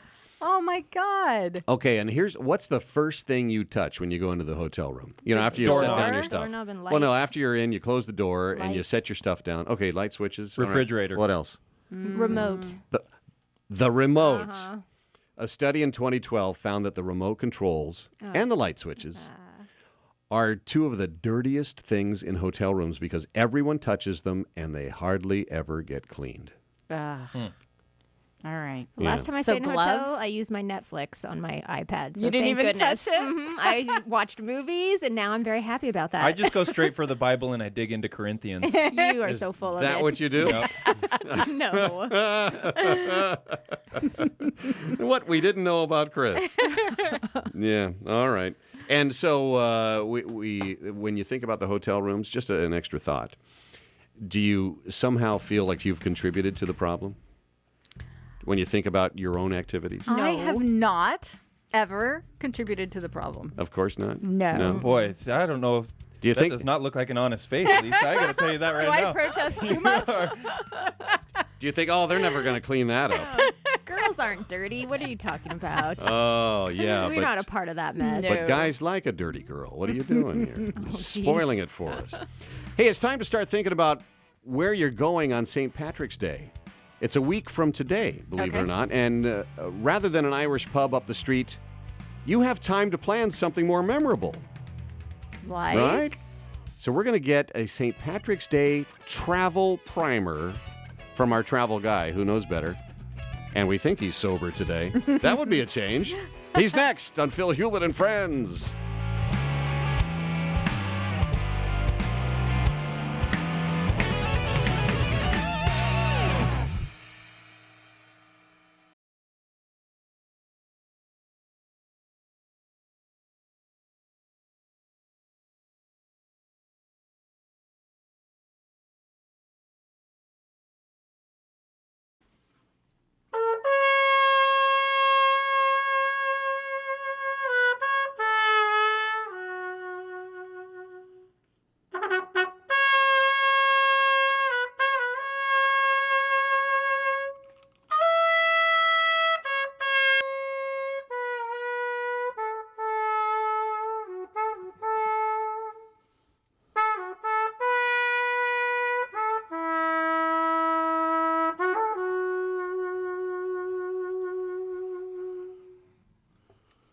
We are traveling in the footsteps of those who've gone before,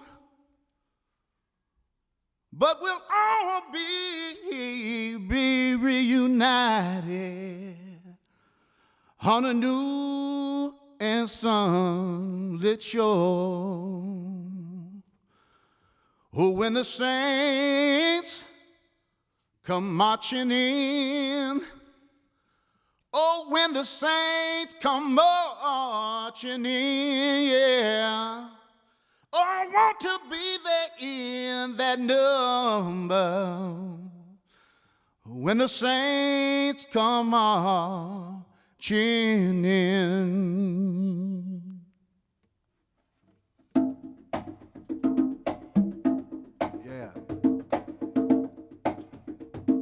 Yeah.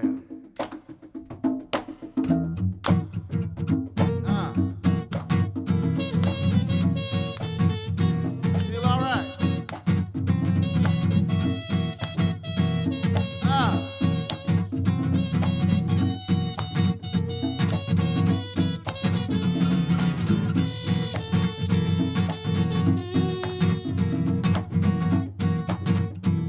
Goes something like this. And when the sun begins to shine, oh, when the sun begins to shine, oh, I want to be in that number when the sun begins to shine.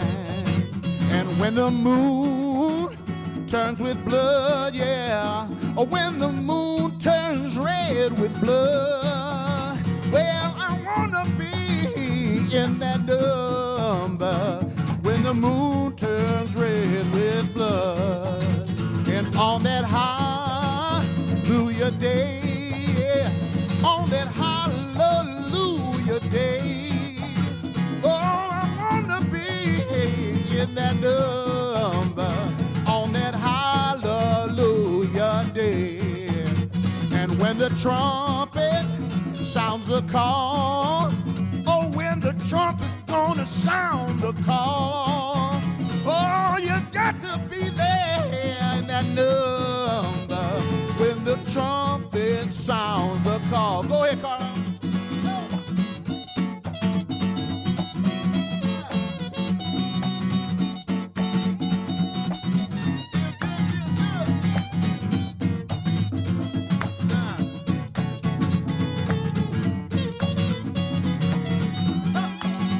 Some say the world of a trouble is the only one we need.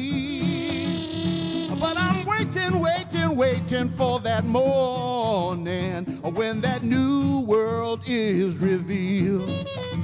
And when that revelation comes, oh, when that revelation comes, oh, I hope you'll be there in that number when that revelation comes. And when the rich go out and work, oh, when the rich go out and work, oh, I want to be there in that number when the rich go out and work. Come on, sing. Oh.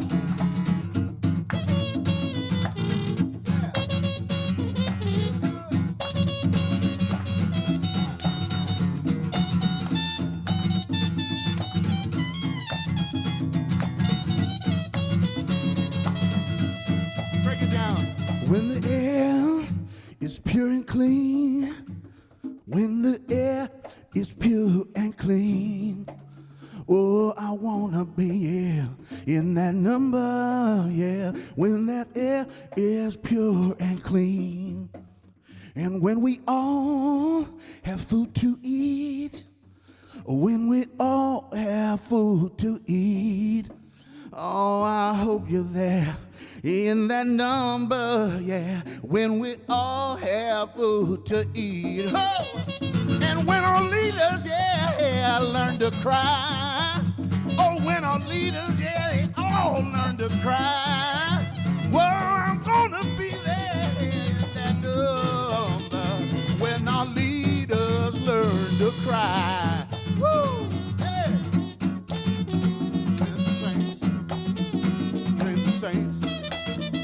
When the saints, everybody say that. When the saints, when the saints, when the saints, when the saints, oh, when the saints, when the saints, when the saints,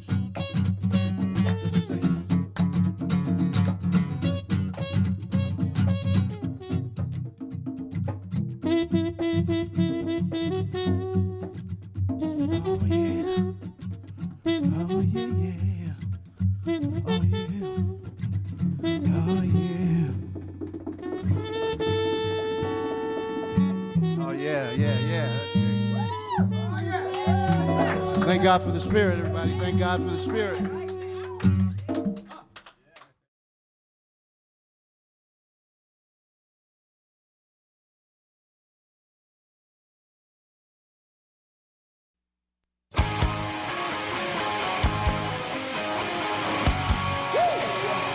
Hey, this is Jack Russell. I'm taking over Radio Screamer.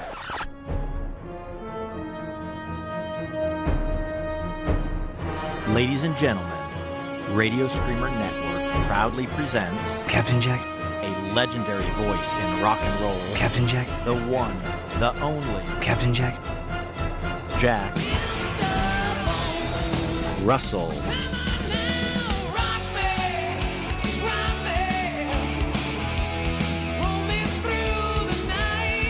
So now sit back and enjoy Jack On with Jack Russell. You're gonna need a bigger boat.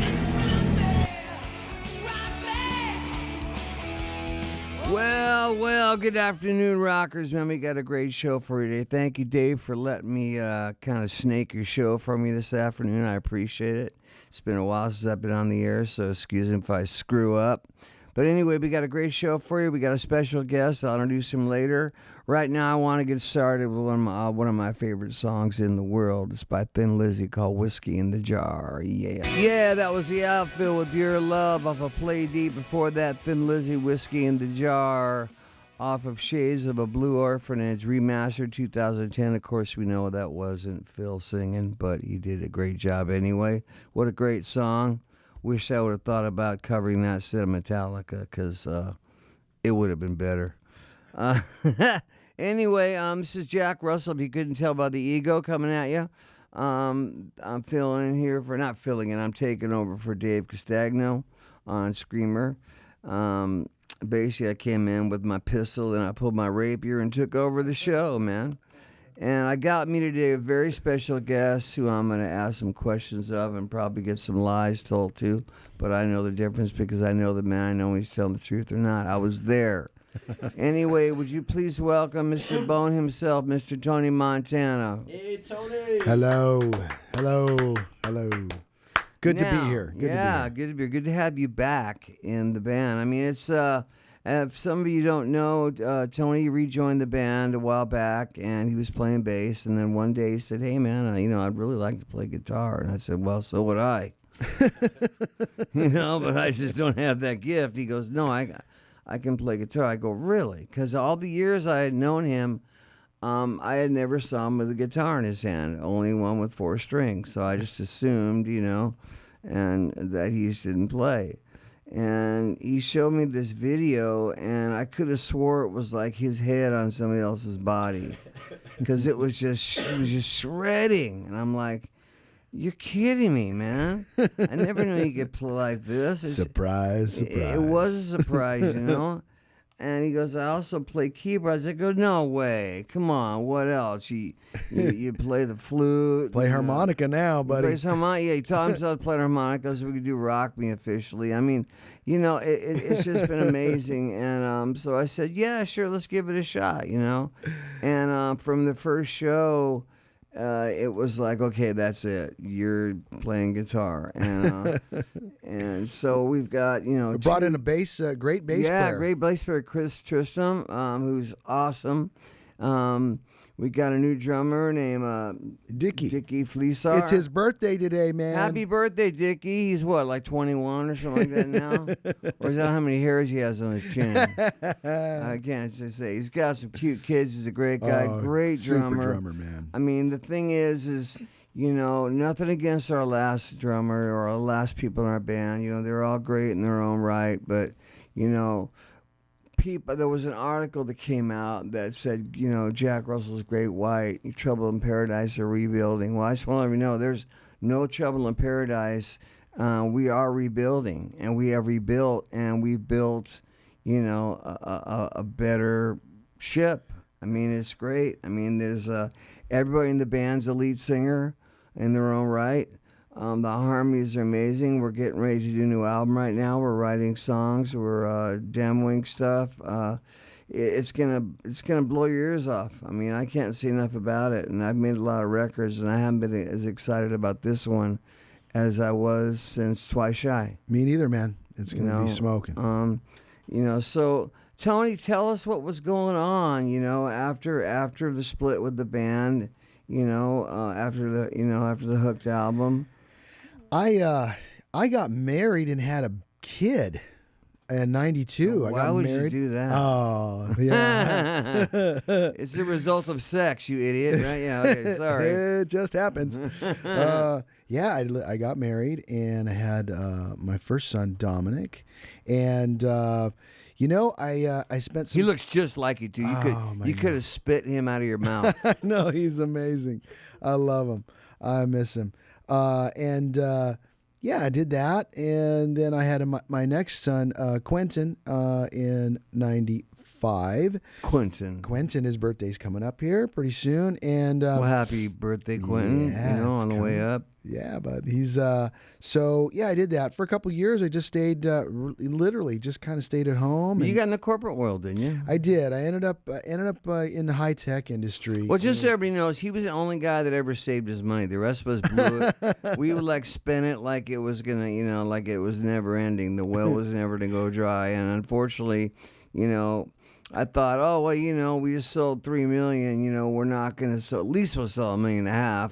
Nope, 750. Then next 250. Then You know, it was just down from there. So he was the only smart one who saved his cash. I saved a couple of bucks, and you know it, and then I spent it all just as well. I mean, I tried a couple so there of goes different. my loan. I was Well, gonna ask you you about. know, I became an entrepreneur of sorts, and had some successes and some failures, but I ended up having my own company, actually co-founding a company called Disc Factory, which was a company that was affiliated with Guitar Center and Musician's Friend, and became an Inc. 500 company in 2005. So we did really well for a long time, and I think the company's still around, but I am no longer there. So I'm you're in my company now. I'm in You're your company. You're the first mate on the ship. Hell yeah. So having a lot more fun on the now. gauntlet. Actually, in 2009, I started. We were talking about Vegas just a second ago. I started my own show in Vegas at the Las Vegas Hilton. We were the first show to go out there and do that. It was called Monster Circus, and that was with Dee Snider and Bruce Kulick, Fred Curry, Rudy Sarzo. We had a lot of fun doing that. And then 2010, I went out with Slash for a little bit and playing bass. Had fun doing that, and then got hooked up with Jack. You know. That was weird, too, because, I mean, I hadn't talked to Tony in literally years. I bumped into him at the NAMM show. I didn't even recognize him. He literally bumped into me. Almost knocked me down. Yeah. I mean, I didn't even recognize him. He was like this really tall guy, and I remember, like, looking him straight in the eyes. And I realized, well, Jack, you've shrunk. You know what I mean? I got degenerative disc disease, so I'm like 4.5 inches shorter than I was. So, you know, now I'm looking up at him like I think like he thinks I've always should have. You know? But no, in more ways than one, seriously. But it was great to see him, and that kind of kicked off this conversations, and you know, we were having dialogue, and we were talking about, you know, hey, well, you know, why don't we do some re-records of the old stuff? You know, I'm thinking, yeah, well, you know, maybe so. It might be a good idea. But I had my other things that was going on, and I started pitching him, hey, well, you know, why don't you join the band, you know? And he's like, oh, I can't really do that, man. And you tell the rest of the story, because this is great. Well, we had talked about initially, I mean, my first inclination was that the 25th anniversary of Twice Shy was going to be a great opportunity for all of us to play together again. All the original guys, or at least that lineup of the band, and so that was kind of where I was heading with it. But I mean, when the litigation, you know, really, when I learned of the litigation was going on between the two two bands, I was just thinking, well, that's never going to happen. And then we talked a little bit more, and then I guess you know, there was some unrest within your band, within Jack's band, and he'd asked. Unrest is a good word. Yeah, I'm trying to be politically correct. You're being very kind. Yes. Trying to be diplomatic here. Yeah, there were some tired people in the band. Yeah. I was very tired. Yeah. So he asked if I would jump on and play, and you know, oddly enough, I'd gotten some third-party ominous messages that I was going to be added to a lawsuit, and you know, that just made me really angry. Well, you know, plus, you know, Tony and I talked, and you know, he was sitting there all these years going, why am I sitting here while there's this no-name dude out there playing songs that I, you know, co-wrote or you know, helped make famous, and he's making money off of my stuff. You know, why aren't I out there having fun doing this, you know? And fun it is. Yeah. And fun it is, man. More so than ever, you know? Absolutely. I'm having a ball, man. It's been great. I mean, you know, everything's not easy, but between the five of us, it really is. I mean, I couldn't have a nicer band, really true gentlemen that I love to hang out with. Everybody respects each other and are respectful of each other, and it really, really works well. It's just like this amazing, you know, I've fallen down the rabbit hole, and I'm hanging out with you know, all the cool people down there at the bottom of the hole, you know, the Mad Hatter, and you know, of course it's good. I'm, we got rid of the Queen of Hearts, you know. It's all good, man. It's all good. So, you know, we've been working on new stuff, and I can't say enough about it, man. How about you? I mean, I'm excited. I'm really, it's been a long time. You know, I've done other things, and I've produced. You know, I've had my own band in L.A. too for a while called On His Brother, and we had some fun. Worked with some good producers and stuff. But to hear Jack work, you know, for us to work together and to hear him sing something back to me that maybe, you know, was in my head, and of course I hear my voice singing it. To hear him is amazing, and I cannot wait. He's going to absolutely slay these songs, and it's going to be amazing. You know what's really odd is he was playing me some of his solo stuff, and I'm like, dude, you sound so much like me. I mean, I'm like scratching my head going, wow. I was locked in a tube with you for 5 years, man. I know. I'm going to end up sounding like you. Yeah, of course you're going to sound like me. But at first I didn't know. I was kind of like, what a trip, you know? And then I got it now. What a compliment, you know? I mean, what a wonderful thing, you know? Learn from the best. Learn from the best. Oh, man, thank you, dude. You know? It's just... I mean, we've got Robbie Lochner, who, you know, in and of himself is one of the greatest guitar players. Well, he is the greatest guitar player I've ever played with. He's amazing. And I played with some great players, you know, over the years on my solo stuff and, sure, you know, different. But I've never seen, and this is a guy that is always, his guitar is like a part of him. He's always carrying it around. He's playing it all the time. We used to drive in our what was it? It's like a Sprinter. Mercedes Sprinter thing, yeah. And we were touring that, and he was sitting in his seat with that guitar or stand up for like 9 hours just playing. And I'm like, dude, how? I'm not gonna sit there and sing for 9 hours. I mean, of course I would love to, but you know, everybody else would be killing me. You know, but it's just the dedication of these guys, and you know, it's not like, oh, we got to go to rehearsal. Oh man, my cat's sick. He's got a hairball he swallowed. I can't make it. You know, it's everybody's there. Everybody's having a great time. You know, and this album really is gonna blow your ears off. So you better buy some duct tape before you listen to it. You know, I'd tell you the name of it, but. Nah, we'll just wait. Anyway, we're going to get into another song right now. This is a song that got me back in touch with Jack Blades, who obviously we toured with back in 1986 or 87, right as the One Spit Numb came out. And they were just wonderful guys to tour with.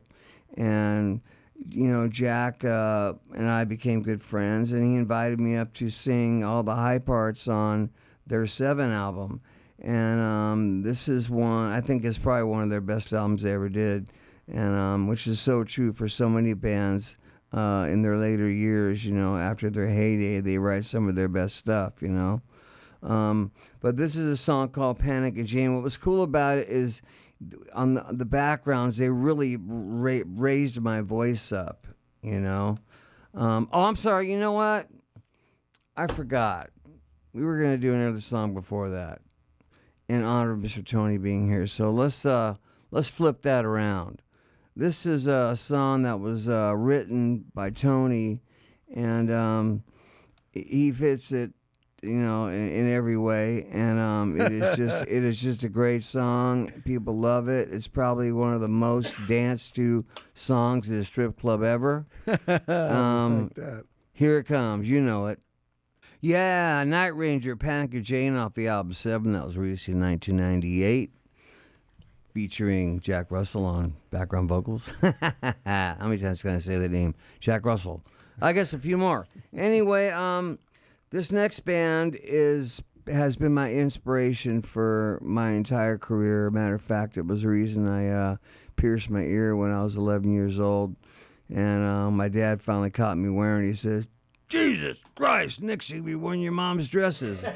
So I started looking through her closet, and hey, this will look cool on stage. I mean, the little scarf here, you know. So I guess he was halfway right. But Anyway, it's a band with an amazing lead singer who still to this day has his chops, and just never ceases to blow me away with their songwriting. This is a song that was written with the help of Mr. Jack Blades. It's a song called Walk on Water off an album called Big Ones, 1994. Of course, the band we're talking about is Aerosmith. Jack Russell back here with you on the Jack On Show, which is actually a Screamer radio show, but I took it over today, so anyway, talking about Great White, we got the famous Tony Montana here for Jack Russell's Great White. More than famous. More than famous. You're infamous. Yeah, actually guitarist and keyboard player and harmonica player and whatever else he feels like learning how to play for Jack Russell's Great White. There are two bands, in case you don't know, and we want to send our best to the other guys and, wish them the best of luck. And if you get a chance, go see both bands. I don't think you'll be disappointed. But make sure you come see ours because we're really going to rip your faces off. Anyway, this next song we're going to do, this is another song off an album called Can't Get There From Here, which I happen to love. I had the title for since 1980. And I remember I brought it up. Me and Jack and Mark were driving down to get some coffee, and I said, "Hey, how about the name of the song, man? I want to write a song called Loveless Age." And Mark's all, that sounds horrible. And Jack's like, "That's the most awesome. What a great title." Mark was, "Oh, yeah, that's great." But anyway, it turned out to be a really, really good song, and it really captures the blues aspects of what the band's all about. And so without further ado, this is from the Can't Get Them Here album released in 1999 on Sony Records, Great White, Loveless Age. Yeah, Great White, Loveless Age off of Can't Get Them Here, released in 1999. One of my favorite songs off that record. Actually, that's probably my favorite studio album that Great White had ever done. There will be a new album shortly that's going to become my favorite album, that Jack Russell's Great White, and any version of Great White has ever done. I hope it will be yours too. And Tony, you wanted to mention something. I think it's valid. Yeah, we've been out playing all summer, and we're out, hopscotching around the country right now playing. I just want to let folks know that if you do want to see Jack, and you want to hear the original voice of the band, and make sure that if you're going to go out and that it does say Jack Russell's Great White, and we go through quite a bit of pains to make sure that the promoters and the venues do bill us correctly. It's important to us, and I think it's important to folks who want to see Jack. So just make sure that if you're going to go out and see it, and you want to see Jack, that it does say Jack Russell's Great White. Yeah, exactly. And, it's important to the band, too. We don't want any confusion, Sure. We want them to have, people that want to see them, We don't want them, if they don't want to see us, we don't want to have any confusion, Sure, So, of course. Anyway, this next song we're going to do is Tony's. You commented on this one. This is one of my favorite songs by Queensryche. It is just a outright kick you in the nuts. You know what I mean? I love this song too. Steamroll your ass. I mean, it just smokes. And as a matter of fact, the other band, Queensryche, without Jeff Tate, they played it the other night when we were opening up for him, and I was just blown away. Yeah. And I'm not, I'm very much a give me the real singer guy, But I have to admit, this guy sounds so much like Jeff that even Jeff has to get tingles when he hears it. You know what I mean? I bet he doesn't. No, I bet he doesn't. and I love Jeff, pissed. and I love Jeff, and for all intents and purposes, I'm with him, and I believe in what he's doing. I believe, there's nothing like the real voice. But this cat, He's doing a good job. He's doing a good job, yeah. So anyway, here's Queensryche from Rage for Order, Walk in the Shadows. All right, that was, of course, Queensryche, Walk in the Shadows off Rage for Order 1986. Tony Montana's got some info for you. Let it rip. Well, we're going to be out and about, and if you'd like to come out and see Jack tear it up and the boys, then we're going to be in Denver coming up on Friday here, and then in South Dakota. Castleman's, yeah. Castleman's, and then we're going to South Dakota. We're going to be playing with Lita Ford and Warrant out there, and then out to Florida in mid-March, I think is what it is. So... yeah, just check the website, Great White, JackRussellsGreatWhite.com. And there's also Jack Russell's Great White Pirate page on Facebook, which we would love for you to sign up and be a member. We need your support. We want you out there. If you got nothing to do, it takes 2 minutes. Get on your computer, your cell phone. Sign up to Jack Russell's Great White Pirate page on Facebook. We'd love to have you come on board. Yeah, we've got the Florida dates will be Jacksonville, Edgewater, and then we'll be in Winston-Salem, North Carolina as well. So come out and see us, man. Right on. Thank you, Tony, for being a guest. I really appreciate having you come down, man. It was great. And love to see be you at here, man. rehearsal. Yeah. Anyway, see you at the airport, we're buddy. Yeah, we'll see you at the airport. Yeah.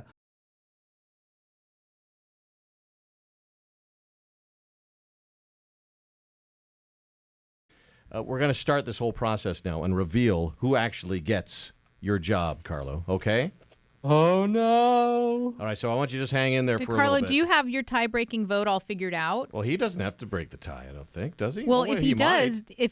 if we don't decide, doesn't he get the tiebreaker vote? Well, well, see, if the odd man out happens to be the guy that won the popular vote, if that's the only vote he gets, then Carlo will have to break the tie. Okay. If our 4 votes here, your vote, my vote, Jay's vote, and executive producer Mike Stark's vote, if we split the vote 2-2 with the other guys, and the only vote that the winner of the popular vote gets is that vote, the popular vote, then Carlo will break the tie. Because we get, but if one of us is the odd man out This is too on one complicated. guy, then I'm sorry I asked. Then I that lost one of interest us- like 5 minutes And then ago. whoever can run fastest around the block. I know, right?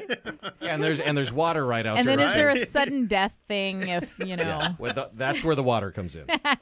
All right. In fact, let's bring the guys in now. Okay. And come on in, guys. They've been sitting very patiently on the other side of the glass. They haven't over been the able to hear a course thing. Of No, two, they've been able to hear the show. 2 weeks, 2.5 weeks or so. Good, they It's haven't been a annoyed me. marathon, Yeah. and these guys have been just monsters when it comes to getting people to come around and go to the website and vote. We had this vote set up, Right. and almost 5,500 votes later. Wow. Look at that. Who is stuffing the ballot box, you guys? Be honest. I think both of them Yeah. were. Because this was IP based, and you had to, you were really only allowed one vote. But then it was difficult. But you could figure out how to do multiple votes, I think. You could float around. But I don't want to know how that worked exactly. But just the same, 5,500 votes, and it was practically a tie. Chris But there Martin. There were three guys. We start out guys. with 3 guys, right? Daniel Saldana apparently Mhm. has no social media life because Oh, because he had 172 votes. And they were probably all real His friends people, and family. right? Yeah, right. Yeah. Okay. And then Chris Martin, who is here. Chris, hello. Turn on your microphone. And there you Yeah, go. it's on, Jay. Okay. There Turned you go. it on for me. That's Very Phil. I'm Jay. He was talking to you. Talk to him. See, Yes, sir. he's gonna. Well, Jay's you gonna be so too. tough. You too. Sorry. So rough on It's you the guys. truth. Yeah. All right. So Chris Fair got 2,651 votes. And I tried to cheat. I tried every possible way I could. 48%. And I couldn't figure it out. But so. apparently he has 2,650 friends and family. And Nick Wright with 2,669 votes. That's 18 votes more than Chris got. That last hour was crazy watching that vote. 49%. Stressful. Yeah, and it was. And here's the thing: I wanted it to end at midnight, but it didn't. It kept going. And Really? so when I get into work at the radio station, I'm there at 2:30. So I actually turned it off at 2:30. So there were 2.5 extra hours. And did anybody did that 2.5 hours make a difference between these Well, two? that night, I came home from the hockey game and looked at the vote, and they were absolutely equal, completely tied. Wow. And I said, "Oh, this is going to be good. I'm going to sleep now." Oh, okay. So at the stroke of midnight, was either one of you looking at it I think I Nick was. yeah. I was at 2666 at the stroke of midnight. And I was Oh, like, that's a sign. really? The vote of the beast. Yes. Yeah, yeah, right. I was like, oh Interesting. god, that's a great final number to land on, but I guess it didn't. Like Phil said, there was I got a few more votes, so Okay. it kept going. All right. So what we want to do now is review the votes. We'll start with Mike Stark, who's in the studio controls here, and the votes were either for Nick or for Chris or for Daniel. And there's a reason Nick and Chris are here, and we're going to find that out in a moment. But first of all, Mike, who'd you vote for?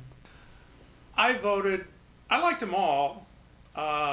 Oh, shut up. Yeah, you don't have to be diplomatic. You're separated by glass. Yeah. We have to be diplomatic. We're in the room with them. Who'd you vote for and I why? voted for Nick. Oh, okay. One vote for Nick. Right.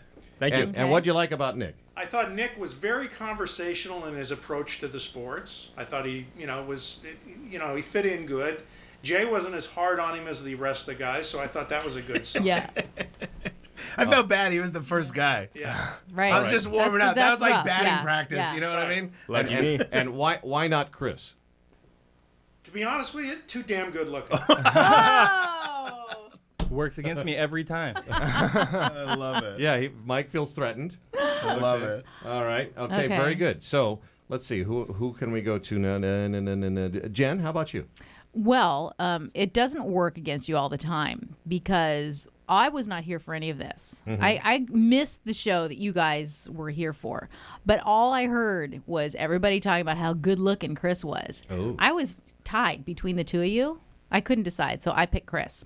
Just flip the coin. And No, good no, looking. I didn't flip the coin. I just said, if he's good looking, then I'm going to pick him. Ooh. I'm chopped And liver over here. I know. Hey, you're not a bad looking guy, but these Thank guys you. would not shut up about how good looking he is. And a then, good-looking dude. Okay, but really, there were two other factors. Okay, what are those?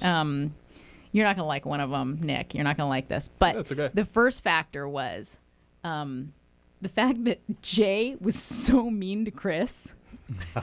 You were so mean to him, and he seemed to just bug you. He just seemed to kind of get under your skin a little bit. Oh, and you This like is that? not- You like well, that dynamic? This is not a side I've really seen of Jay, but I know it's there. Yeah. I know that this sort of It's the Italian temper. yeah. So I just thought that would be an interesting dynamic. Okay. And then when I came in today and I found out, because I asked if you were the guy that said just trust me on your audition tape. Uh-oh. Any man that says just trust me, I immediately distrust. So Trust me. trust me. Trust me. Yeah, no, I thought you were very good. Your voice is good. I mean, your the way you deliver the sports is good, but like I said, it was very, very close, but I picked Chris. All right. Thank okay. you. So Nick has Mike's vote.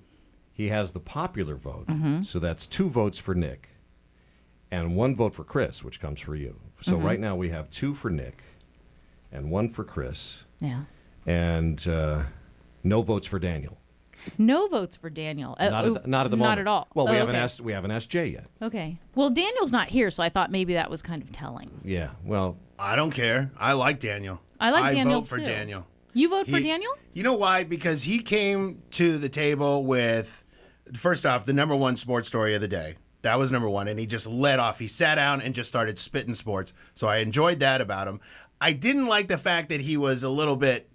He kind of used his creative freedom as a journalist. Mm-hmm. Can't really do that. That's You can't problem. can't convict people. You can't hang people. But I enjoyed the fact that he brought up curling.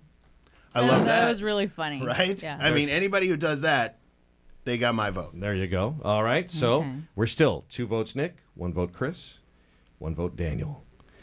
All right. So I guess this comes down to me. And I have some thoughts on both of you. Nick, I thought that you were smooth. I thought that it was a little tough for you, and my hat's off to you for being the first guy, naturally. It was, I think you came across for me as a little nervous, a little apprehensive to get involved with the conversation. And so Okay. But he was the first guy, though. yeah, and so I give you that. I mean, it's a little like a DJ and the first day on the job. The boss doesn't listen to the first day; he listens to the second day. There's a little of that, so I give you a pass on that. But where during the course of our conversation, we were talking about stories, and I don't think this had to do with nerves. There were a couple of places where I thought that maybe even if you didn't know the answer, you gave us an answer about some sports, and it wasn't exactly correct. I mean, Is this more poetic license that we're talking about? I think so. It wasn't. Journalistic Yeah, license? it wasn't journalistic license. It was non-journalistic license. It's just it struck me as you didn't know for a couple of moments what you were talking about. And that was a big deal to me in terms of sports. That's huge. Yeah. So there are two it's never things. been a big deal to me. So I never know what I'm talking about. You sound good, you're conversational, you're able to put together a sportscast pretty well, and I liked your demo tapes, even the Trust Me part. I thought the production was good. I was okay. I was going to give you a pass on that. Jay, with you, I think the downside for me with you. Excuse me, not that's Chris. Chris. Jay already has the job. Chris, sorry, Jay. God, I thought I was getting axed out here for a second. I'm like, all right. What do you think about that, Carlo? They're replacing you with two people.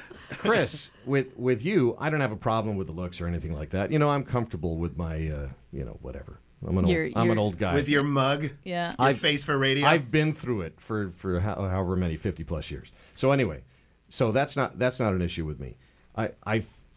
You know how when some guys walk into the room and then the room becomes about them? Mm-hmm. I'd be more concerned about that with you, Chris, because this show will not be about the sports guy. Yeah. Although, guess what? Carlo had a sounder, and he got on twice from the beginning. I never had a sounder. You are such a prima donna. Okay, I never got a sounder. I want a sounder in the new year, Mike. Do I get a sounder? We'll I see. just thought I'd pop Here's off. Princess Show with is the so news. Too. You know why? You know why? You never have to worry about whether you're going to hear from me. Here comes a sounder. Here's the new sounder. Oh. Yeah, that's appropriate. Jen likes cars. Okay, so I had a sounder.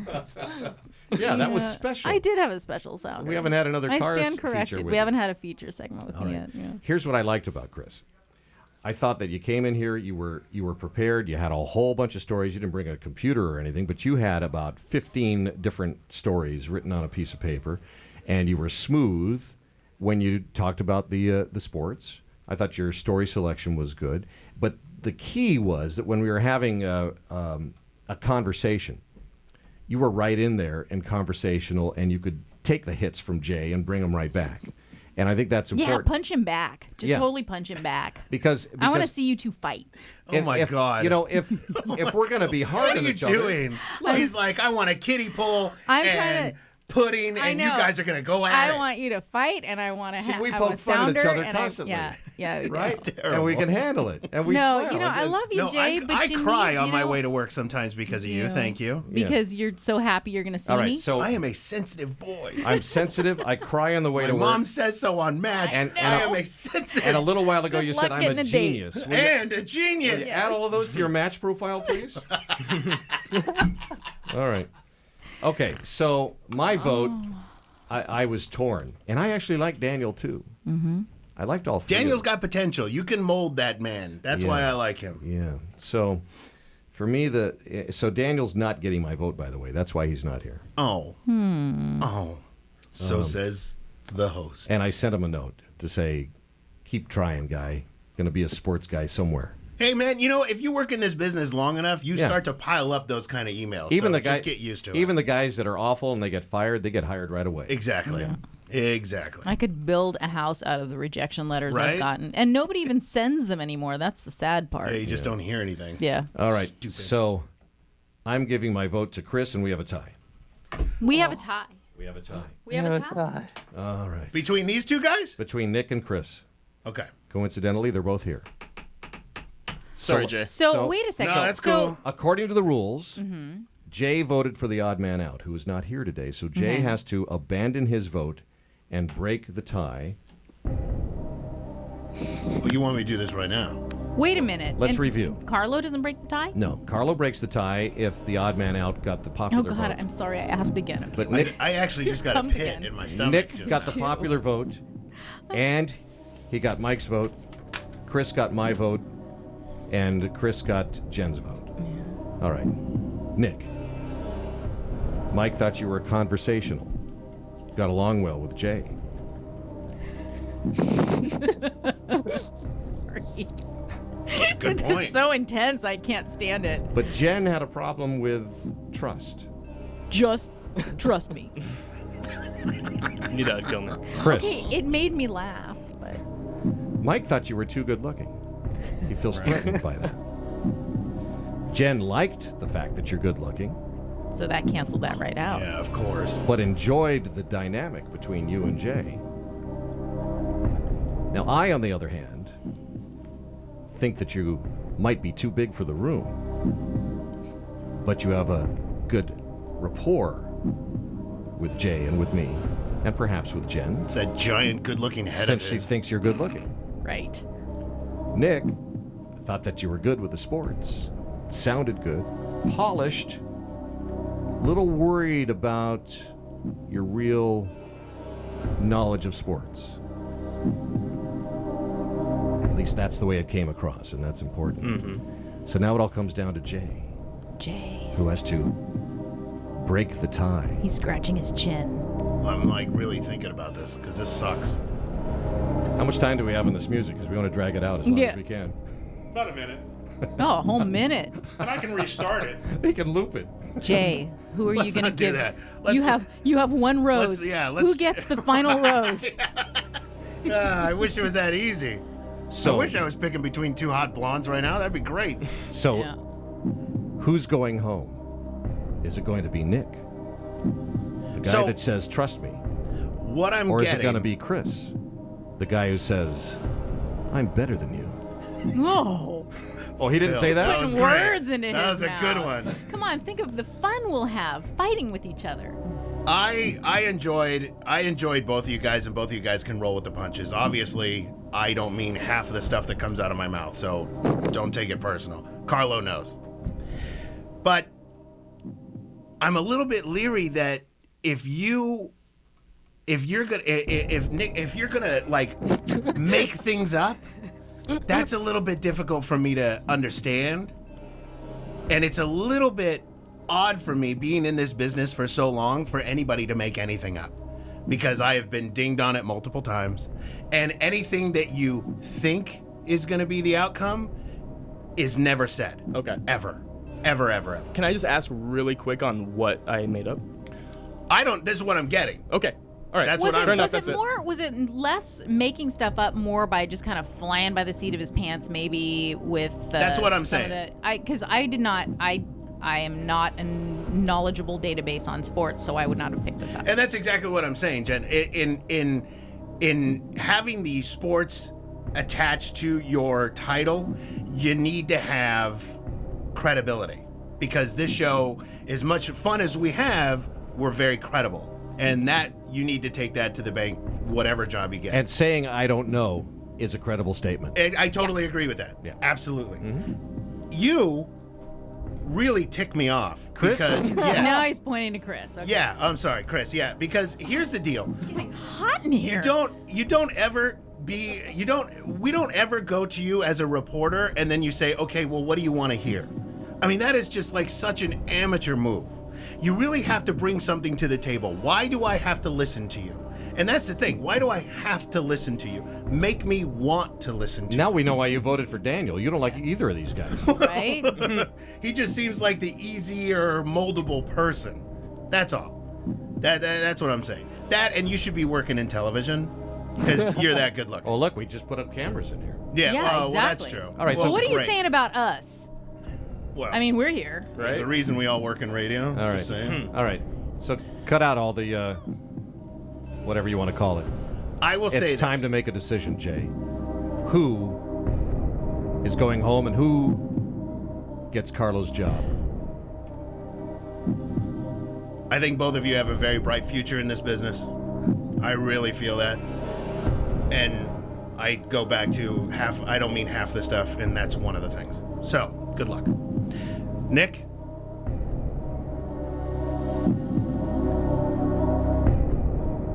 You're going home. And that means Chris Chris is our guy. is getting Carlo's job. Congrats, Chris. Thanks. Look at this guy. Good job. Good job, Nick. Thank you, Nick. Nick, you're good, and I really think you got a future in this Yeah. business, Thank man. you. Way to go with the popular vote too. All by right, the thank way. you. Yeah. Really, this whole experience has been great, no matter what. So I really appreciate you guys for this. You keep working that mic, dude. 'Cause Thank you. You're gonna. We'll work together What's one with day. the music? guaranteed. Mike Isn't Stark? this newlywed game music? Match or- game. Oh, it is match game. Match game. You two, Jay, Chris, you're headed down the road to a bromance. I can feel it. Well, I feel do need a good-looking wingman, right? He brings them in, I knock them down. Yes. All right. Well, congratulations, Chris, and thank you for your hard work on all of this, Nick. You impressed me along the way, and who knows, we may tap you for some other side projects along the way. And I just, love it. Spectacular, Chris. Both of you guys get out of here. Chris, start working on your first ever sports report because my gosh, I'm that's coming nervous up in the second hour. Will do. Thanks, guys. All right. Good. Thank you, guys. All right. Get out of here. Way to be a good guy. I'm proud of you. I am proud of you. Yeah. Good work. I thought you was gonna throw something at me. I thought you were gonna pick him. I thought it was gonna be one of those Jerry moments, those Yeah. Jerry Springer moments there in a second. Yeah, where Like, they were just gonna Jerry, jump across just the table. jump across the table, start swinging. Someone's throwing losing things. their hair. Yeah. Somebody losing the weave. Oh, but that anyway, that was. They're shaking hands in the shaking hallway. hands. See you later, Oh, buddy. look at Congratulations. that. Well, it's tough. Those things are never easy. It's true. Carlo, what do you think? We did okay? That was tough, but I think you guys made the right decision. Oh, good for you. Thank you, Carlo. That makes I'm gonna be able to sleep. Turns out My looks, vote. looks are My vote everything. was gonna go to Chris Martin. Was it really? Oh, so Chris would have gotten your vote too. Which is Chris would've interesting got the because Carlo has done play-by-play with Daniel over the years. Oh, wow. Oh, that's interesting. I didn't know you knew each other. So that's good. When Nick asked about his inaccuracies, he lost actually once he said that Kobe broke his ankle. Right. And I mean, you got to know at least that your lateral tibia plateau is Right, not is not your ankle. Well, you got to know that a knee is not an ankle. I mean, let's just say that. Right. Yeah. That's basic. Well, thanks for that, Can't Carlo. stretch I loved like Nick's that. energy. I loved Nick's energy. I loved Chris's energy too. Chris, just a little bit more knowledge. So props to him. All right. Chris, congratulations. Yeah, there you go. And that's the endorsement that Chris wanted was from you, Carlo. Hey, thanks, buddy. go. We're going to let you go now because we're having a little bit of a echo slap back issue with Yeah. your Go Skype. get warm, dude. Yeah, stay warm. Stay next to the furnace or whatever it is that keeps you warm in there. Probably a big dog, I would guess, right? I wish. Yeah. All right, Carlo. Thanks, Layers buddy. on layers. We'll talk to you Thank again you soon. very much. Talk to you guys soon. See you, dude. Bye, Carlo. We miss you. Miss you all too. Even No. you, Jay. Jen misses you. I think that's closure now. Carlo is officially the ex-sports guy. Oh. Out with the old, in with the new. That's you know, what I but say. you're the original, like from the original of the Fab Four. It's like you're one of the original Beatles. Look at that. Well, I was impressed with how polite the guys were, Yeah. especially Nick. Polite, and he could have gone off. Yeah, he was very gracious. He could have been all SoCal and gone off on us, right? But he Mhm. didn't. He was polite. He wasn't rude. I want to tell you about a spectacular dining experience. It's Ports a Call Waterfront Dining, award-winning service and cuisine with a view of the dynamic LA Harbor from every seat. Enjoy daily sunset specials as well as the South Bay's best champagne brunch. The outdoor harborside patio is a perfect setting for happy hour every weekday from 3 to 8. Ports a Call Waterfront Dining. For reservations and directions, visit portsacalldining.com or call 310-833-3553.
Tell me about Lounge. Lounge was written in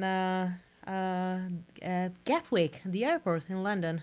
I was waiting In the airport. Yes, I always bring with me. It's amazing how you can be hit by inspiration anywhere, right? Not only written, it was recorded there. Really? Yes. You're kidding me. No. That's the the business of having a laptop, Pro Tools, and all the softwares. You can produce music everywhere. Wow. Even Well, we got a live version of it for this show, though. Oh yeah. Yeah. How do you like that? Anyway, so that was recorded at the airport. Yeah, I was playing, was hanging out and waiting for my flight to somewhere. I don't even remember where. But I was playing with my software and, putting together samples. And then because I was in the lounge room of Gatwick Airport, that's why it's got the name Lounge. So that's the total of the story then. It's the title, and the mood of the song is like you kind of was chilling out, waiting for something.